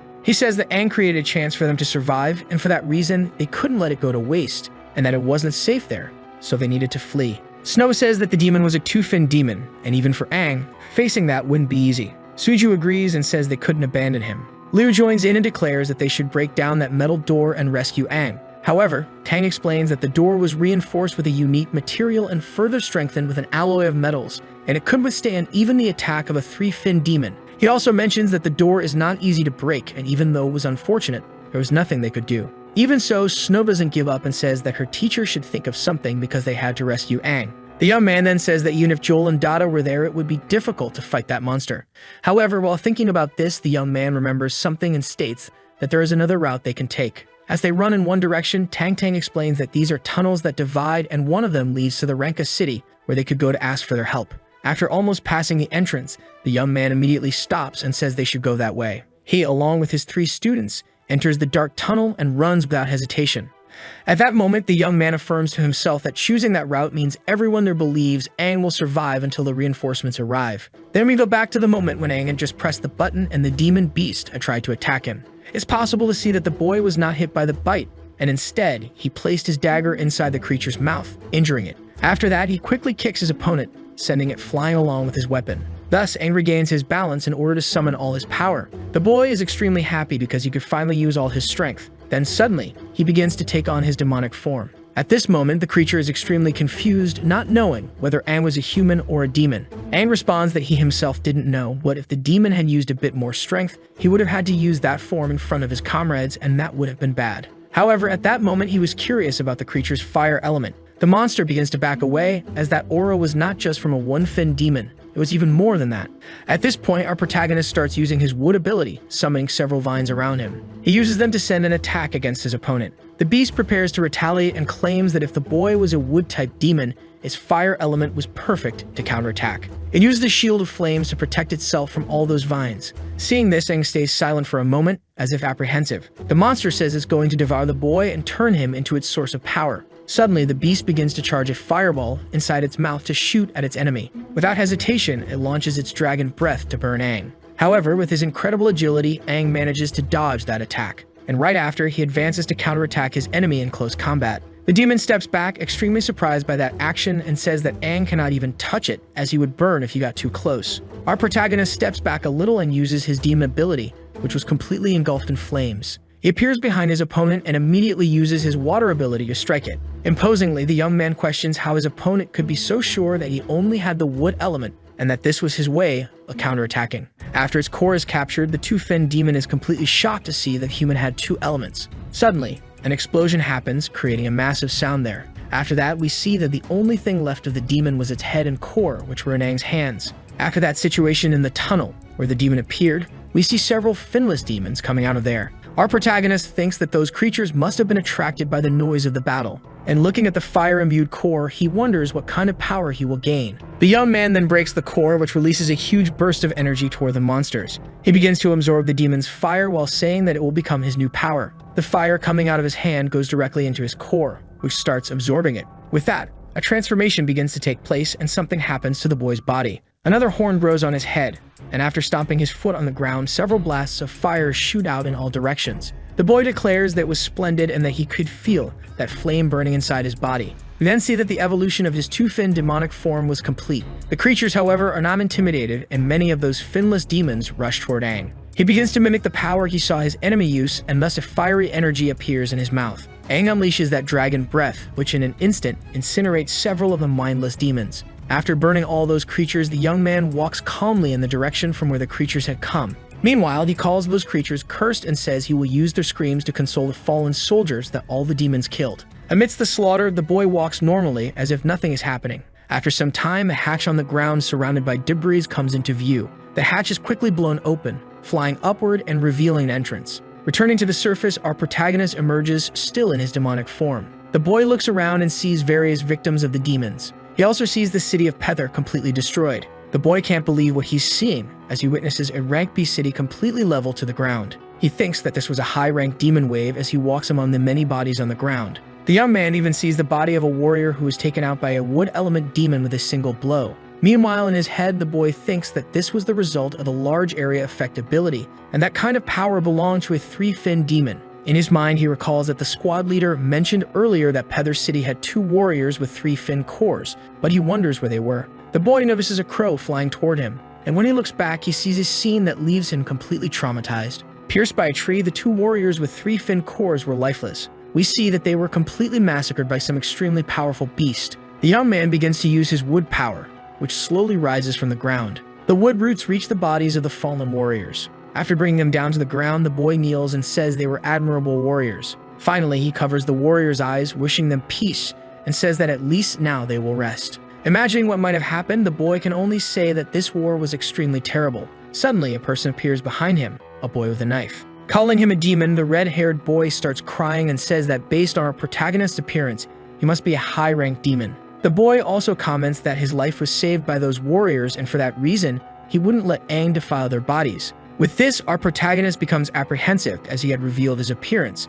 and that boy probably wouldn't believe him based on how he currently looked. Before our protagonist could continue thinking about this, several finless demons charge at that poor boy. The boy is hit by a blow and begins to faint as the other demons move in to devour him. However, before that could happen, Aang charges at the creatures, instantly slicing them apart. Right after that, he catches the boy's body so he doesn't fall to the ground. He asks the boy not to say anything and then begins to use his wood power to heal him. Confused, the child tries to understand whether Aang was a demon or a human. However, shortly after saying this, the boy dies, leaving Aang no chance to heal him. Seeing this, the boy is devastated and says that the child was right and he didn't know whether he was a demon or a human. At that moment, more of those finless creatures appear, ready to put an end to our protagonist. Devastated, he begins to rise slowly, thinking that whether he's a demon or a human, it didn't matter because there was one thing he didn't want to change. And that was his decision to kill all the demons. Then he turns and begins to use his fire ability against that horde of creatures. Even with Aang emitting that aura, the creatures remain undeterred by their numbers and charge at the boy. The boy uses his fire power to create wings on his back and charges at the monsters. Our protagonist launches several small balls of light at them, which eventually explode, taking out a good portion of the monsters. After doing that, he lands a bit further away, standing firm on the ground. The young man says that now that he's gathered the flames behind him, he can boost his speed and moreover, use them like matches to trigger explosions. Aang tries to use another ability and launches a fire blast that knocks down some of the monsters. Right after that, he flies up to one of the creatures in the air, grabbing it by the neck to test yet another power. He sets the creature's insides on fire while heading toward the ground to throw it. Still in the air, the boy hurls the creature toward the ground in the direction of several other monsters, while telling the beast to return to the pile of cursed ones from where it came. The monster's body creates a huge explosion, wiping out several creatures that were nearby. With that, the young man thinks that by concentrating fire and embedding it into the demon's body, they become bombs, and thinking of more uses for his abilities helped him a lot. The creatures, seeing their friends eliminated so easily, start trembling and quickly run away as they feel the true strength of our protagonist. However, this time Aang was not in the mood to talk, and using his fire ability, he propelled himself toward the monsters to prevent them from escaping. The young man lands on the ground, causing a massive explosion around him, eliminating all the creatures that tried to flee before they could even understand what had happened. After doing that, he rises imposingly, looking at the remains of the creatures while saying it was too late. Then we see Aang standing on top of a gigantic pile of bodies. The boy thinks that at first he was eager to go to the city of Pether with his group, and now he wonders where his friends are. The boy considers that the energy core of their city can still last for 3 months, but he urgently needs to deliver a crystal to Helios. For that reason, the boy starts looking around and states that he needs to find the place where the crystals were originally hidden and should take at least one back. He thinks that he can't just run around aimlessly. He needs to think about the resources he currently has on hand. The young man gets the idea to use his wood element energy, and several vines start emerging beneath his feet. They spread throughout the city, and the boy thinks that since energy crystals are made from demonic cores, they probably had energy fluctuations around them. The boy, as if hibernating, continues using his wood-type ability, searching the entire city, every corner of it. He even manages to map out practically all of that vast and enormous territory. After digging deep enough and searching everywhere, the boy finally finds it. Aang immediately starts running toward where the much-desired crystal was. The boy thinks that it was underground and that the energy fluctuation was weak, but still the crystal must be well protected. He jumps into another hatch, descending several meters toward the ground. Looking around, the boy realizes that there were other things down there besides what he was looking for. Our protagonist sees a huge machine and thinks that this is the system that keeps the Rank B city's energy active, and it looks pretty incredible. A voice, as if coming from a radio, emerges, and our protagonist realizes that it was probably an automatic transmission, and that's where the crystal was. He runs toward where he heard it, wondering how many crystals those people managed to store. Upon entering the room, the boy sees only destruction and several people already lifeless. Aang gets angry as those damn demons had already ruined all those crystals. The young man also comments that those few warriors died desperately trying to defend the crystal. After that, our protagonist states that this was a targeted attack,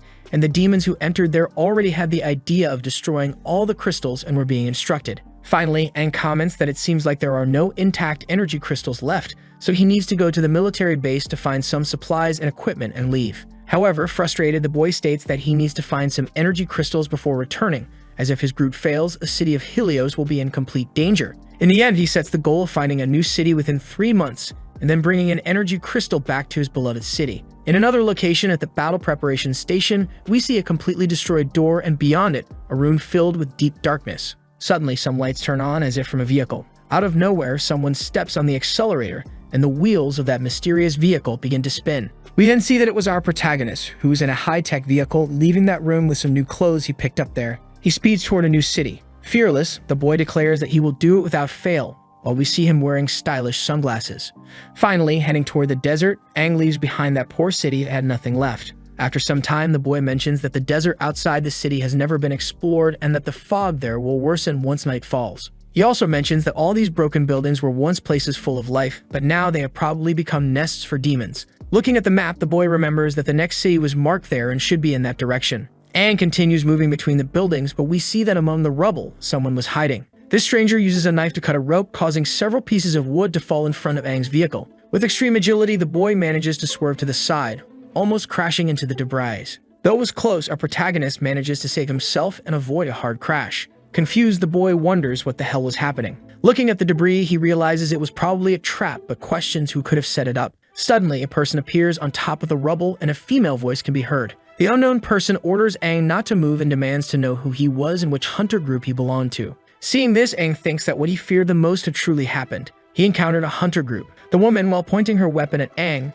asks him to state his name, and he thinks that he never imagined he would meet someone from a hunter group there. So he just responds that he wasn't part of a hunter group, but rather a human warrior passing through. However, the girl doesn't believe him, saying that a city warrior would never come to this place alone, and asks if he was a scout for the Silver Wolf Hunters. The boy is confused by this but replies that he wasn't and insists that he already told her he wasn't part of a hunter group. Frustrated and irritated, the girl pulls the trigger, firing a shot. The shot, however, lands beside our protagonist, missing him. She tells the boy to shut up and says he's part of a bunch of bastards, questioning if any of his companions from the hunter group were still alive. With all this information in his head, he begins to piece things together and assumes that the girl's group was likely attacked by the Silver Wolf Hunters. Aang asks the girl to listen, saying he couldn't prove he was a warrior at the moment, but that she wouldn't gain anything by pointing that gun at him. The girl finally relents and lowers her weapon, pointing it to the ground. Our protagonist, looking to the side, notices more people approaching, and at that moment, the girl also notices and points her gun at him again. However, she ends up getting shot and falls to the ground, both her arms pierced by bullets. Looking to the side, Aang realizes that some bikers were arriving at the scene. One of them is celebrating for taking down the person holding the gun, and we see that they are part of the Silver Wolf Hunter group. With that, the girl, severely wounded by the gunshots, collapses to the ground, hopeless, unable to lift her arms. At that moment, someone approaches her from behind, grabbing her by the head and celebrating their find. The guy, acting like a jerk, tries to get a good look at the girl's face because he's interested in her. She can no longer react as she's completely injured. After examining her, the jerk tells his companions that the girl was a perfect 10, and they should do something with her. However, tired of seeing this scene, our protagonist jumps in and attacks one of the guys who wanted to do something wrong to the girl. The companion of the guy who was struck is completely shocked to see this stranger leap from so far away and attack his friend. Our protagonist says that he didn't want to get involved in private fights between hunter groups, but it seems necessary now, as that group looked like a bunch of terrible bastards. He begins to release his aura while stating that he would give them a chance. Before killing them, the Silver Wolf Hunters should run away.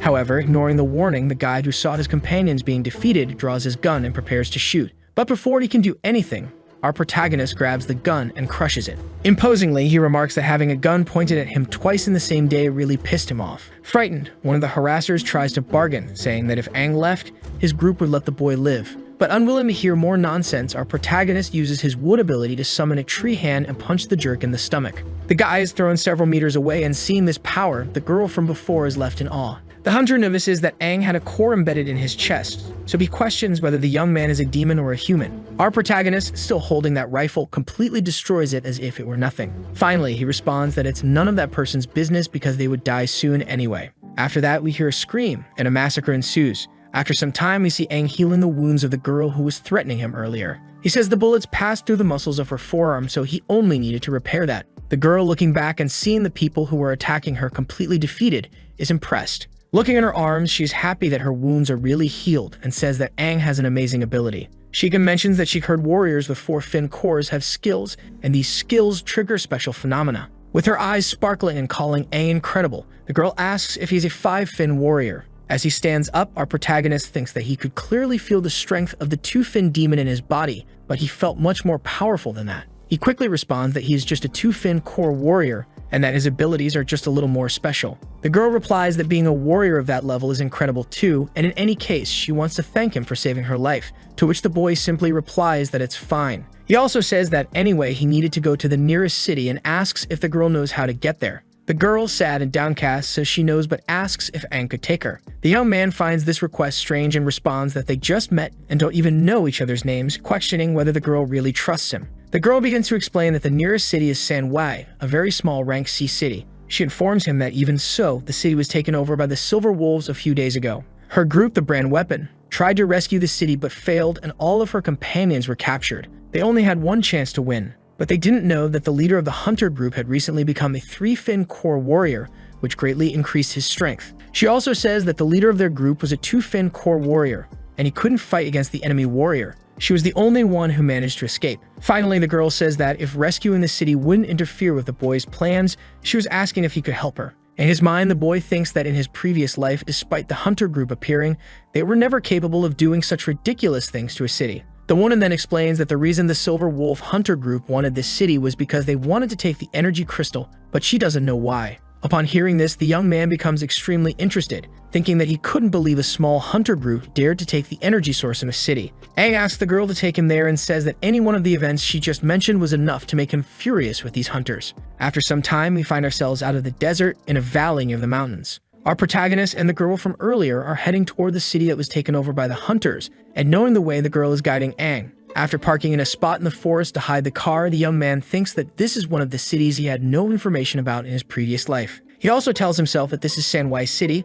which was taken by the Silver Wolf Hunter group, those damn wretches who will die. Aang says he's going in to check the situation inside the city, but he doesn't notice that behind him, a finless beast is ready to attack him. The girl, who was near our protagonist, tries to warn him that several demons are charging at him, but she is too far to protect him. However, suddenly from the ground, several tree roots emerge and grab all the creatures, preventing them from attacking our protagonist.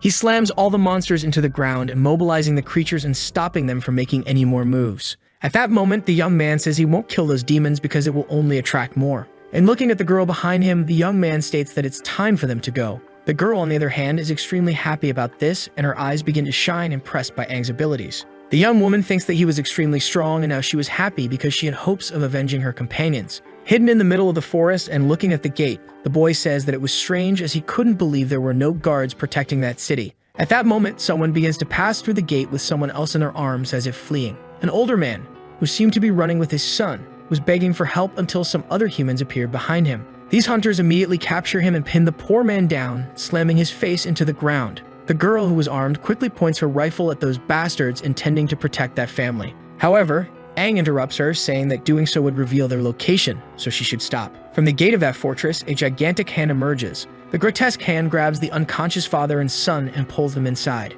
Seeing this, the girl and Aang become extremely apprehensive, realizing that there was a demon inside the city. Our protagonist thinks that if there's a demon there, they can't use the original plan to attack.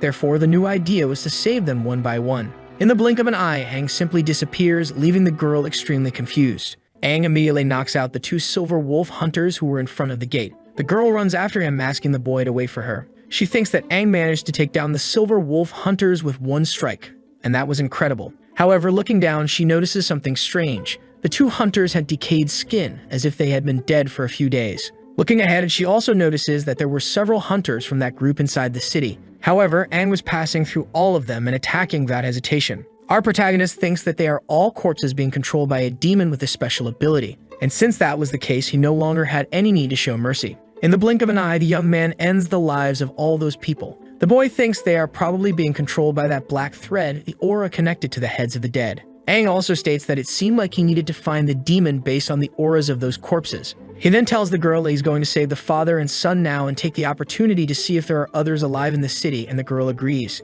In the blink of an eye, he knocks out another person and immediately flies off in one direction. Aang manages to jump from house to house and get close enough to the city's central castle. Upon arriving at the door, he sees that it was probably from there that all that aura was being emitted. Without thinking, the boy kicks the door, breaking it down and making it fly open. Looking inside, he notices that the father and son were already lifeless. Aang, furious, activates his demonic form and says he arrived too late. In front of him, he comes face to face with an extremely terrifying demon. The creature says that everything in that city belongs to her, whether alive or dead, and her plan was to toy with that father and son, but they tried to flee the city, and that crossed the line. The monster tells Aang to come closer, as she wanted to see her new visitor. Our protagonist, looking in that direction, notices that there were 3 energy crystals behind the creature, and she was probably drawn there because of them. The creature, like the others Aang had encountered, asks if the boy is a demon or a human. Irritated, he simply does nothing and only grinds his teeth in anger. Looking at the creature's chest, the boy instantly realizes that it was a rare purple core, and purple core demons have the ability to create illusions.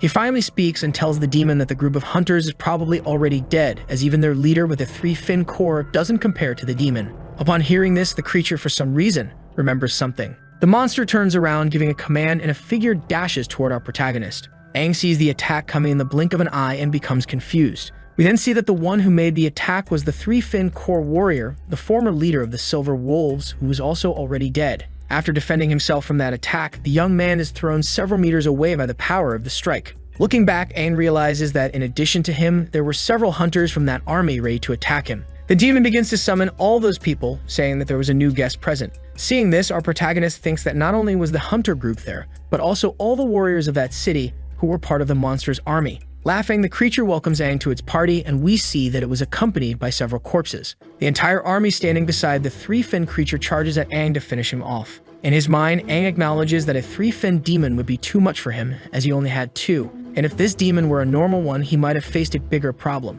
But fortunately, this was a purple core demon, inexperienced in battles but skilled in illusions to control the flow of the fight. The young man uses his newly acquired core power to summon a flame around his arm. He creates a whirlwind of fire that defeats all the corpses around him, incinerating them. Seeing this, the creature states that he wasn't a normal human and that it wanted to fight Aang. The only thing our protagonist does is boast about using his fire to burn all of his enemies' corpses. The demon, seeing this, becomes enraged, as all those were its treasures, extremely difficult to collect. Aang retorts that, although it might be a little disrespectful to them, leaving all those bodies under the control of that cursed demon would be far worse. So with his dagger in hand, and in the blink of an eye, Aang appears in front of the demon. The boy attacks the creature several times while stating that its battle strength had significantly decreased. Now for the final strike, the only thing he needed to do was destroy the monster's core. However, in a ruthless move, the demon uses the body of a child as a shield. Seeing this, our protagonist can't bring himself to attack, fearing he might hurt the child. Noticing his enemy's hesitation, the demon lands a direct hit to Aang's stomach, sending him flying backward. It also tries to land another blow on the boy, but this time the young man manages to dodge it. Far from his enemy, Aang becomes frustrated by the pain in his abdomen and says that luckily he was able to avoid a serious injury with his water elemental powers. The creature says it didn't just control that element, and also reveals it had an affinity with the wood element. Hearing this, Aang is impressed and becomes tempted by that core. He uses his wood element to heal his abdomen. The beast states that seeing how strong Aang was, it would have to risk everything to destroy him, and for that, it would use something that was incredibly difficult to obtain. The creature asks the father of the child to bring something, and he hands over a greenish cylinder. While taking it from the human's hand, the demon admits it couldn't believe it was using both the son and the father for evil purposes. It brings the cylindrical object close to its mouth, and although Aang doesn't know what it is, he instinctively feels that it would be dangerous to let the demon consume it. Without finishing healing, he grits his teeth from the pain and charges forward to stop it. The young man uses a fire sword to try to pierce the demon, but it's too late, and it swallows the object. The creature uses this new power to summon a purple shield around itself. Aang quickly retreats to one of the nearby pillars. The boy doesn't understand why the demon left and then returned instantly, wondering where it got that burst of energy from. Upon closer inspection, the young man realizes that the monster was forcefully extracting energy from the crystals, and he can't believe it, as that energy was chaotic, refined, and compressed by humans. He also states that if the demon absorbs energy directly from the crystal, its body will definitely explode, a theory he had confirmed in the past. The creature doesn't seem to have suffered any effects and continues to absorb the energy from the crystals on its back. The young man notices that the energy within the demon's body was still chaotic, but had stopped at a certain limit. He questions if this was because of that remedy, but remains confused, as that thing definitely wasn't created by demons. The creature begins to claim that it had evolved and a purple aura covers its entire body. Seeing this, Aang realizes that the demon had indeed used the energy from the crystal to force its evolution. We get to see that the former 3-fin demon has transformed into a 4-fin creature, this time with a feminine appearance. Our protagonist is shocked and immediately realizes he's in deep trouble. The creature, on the other hand, is completely delighted with its new discovery and newfound power. It quickly creates several dark energy spheres and launches them at our protagonist, who is in the air. The spheres pass by Aang, who doesn't understand the attack, so the monster uses its sharp golden claw wind ability. Seeing this, Aang tries to protect himself using his wood ability. Sharp micro-explosions burst from the spheres, but Aang manages to create a wooden cocoon around himself. The demon, not wanting to let our protagonist defend himself, charges at him to break it. With a simple kick, it rips Aang out of his cocoon, saying it wasn't a good idea for him to keep hiding. After that kick, Aang is thrown to the ground, taking a massive hit. A cloud of smoke rises everywhere, obscuring the view for a moment. We see our protagonist lying on the ground, completely beaten and broken. The demon, not letting him think much, lands on top of him, pinning Aang's arms down with its legs. While immobilizing Aang, the creature says it's now certain that he can see how each fin makes a huge difference in power, but still, it likes Aang. Because of this, it says it will take the boy as one of its collectibles. Then its arm, which once had hands, turns into a sharp blade and it prepares to stab Aang. The boy sees the tip of the blade coming toward his head and remains motionless, unable to react. For some reason, the blade suddenly stops and a distortion in space begins to occur. Several portals appear around the creature, spinning as if someone were causing them. Aang is completely confused and wonders what is happening to him. Time and space continue to warp around the two for some unknown reason. From one of the portals, a terrifying hand emerges and grabs the four-fin demon by the head. A woman steps out of that portal and says she can't let a secondary character like the four-fin demon interfere with her plans. The demon realizes that it's the Dark Queen, but at that moment, the woman uses an ability called Compress. The demon's head begins to be pulled into another dimension, and like a black hole, it sucks in its entire body. The four-fin demon simply vanishes, disappearing completely from this world as if it never existed. The woman lands on the ground and takes the core of that creature as if to hand it to Aang. She says that she really couldn't rely on those useless humans since he almost died to that weak being. That creature holds the demonic core in her hand while looking down at our fallen protagonist with disdain. Sensing the overwhelming aura of that being, Aang states that the creature had 8 fins, just like the red being that resides within him. Immediately, he refuses to believe that another 8-fin demon is standing right before him. The creature says that if she had left things as they were, she would never know when the Red Fin King would awaken. And Aang's inability to defeat a 4-fin demon was something tragic. Looking at the boy, she declares that humans really are an inferior race. The woman raises her finger and says she can't even believe that the boy is the strongest of humanity, given how slowly he's evolving. Irritated by this, the unknown woman uses a spell to levitate our protagonist's body in the air as if preparing to do something to him. The girl asks Aang to be a good boy and evolve into a 4-fin demon immediately, or he wouldn't survive situations like this. She prepares to use the demonic core and without hesitation uses her spatial magic to force the core into our protagonist's chest. The boy, with that force, is thrown backward and quickly falls to his knees on the ground. He thinks that crazy woman just shoved the 4-fin demon's core directly into his chest without even thinking, and that was terrible. However, he says that if he skips the 3rd fin evolution stage and jumps directly to the 4th, something will go wrong. His body begins to have a reaction to the core, and Aang starts screaming in pain as veins bulge from his body. With that, he tells the demon that he's going to explode since his chest can no longer handle that power. The creature can't believe that the young man is truly so weak that he can't even absorb the power of a 4-fin core. With his body close to exploding, he says he can't take it anymore and is about to burst as his body won't survive. Aang orders the woman to think of something to help him, and at that moment, she uses the 8-spirit lock, trapping Aang's body with something resembling glass. The girl comments that she has locked and sealed the space around him and calls him human trash. The boy begins to be squeezed by the space she created, while his body continues to feel like it's about to explode. At that moment, the Crimson 8-fin demon begins to awaken, irritated that his rest was interrupted. Upon hearing his voice, the young woman immediately realizes who it is and becomes happy. The 8-fin demon takes control and starts dominating the rebellious 4-fin core. He questions whether the Queen of the Obsidian Fin had forgotten what he had taught her before. With ease, he breaks the shell around spacetime and shortly after, assumes his standard form, freeing himself from the girl's spell. So the video ends here. If you don't want to miss the next part, activate the notification bell, and see you next time on Tob's channel.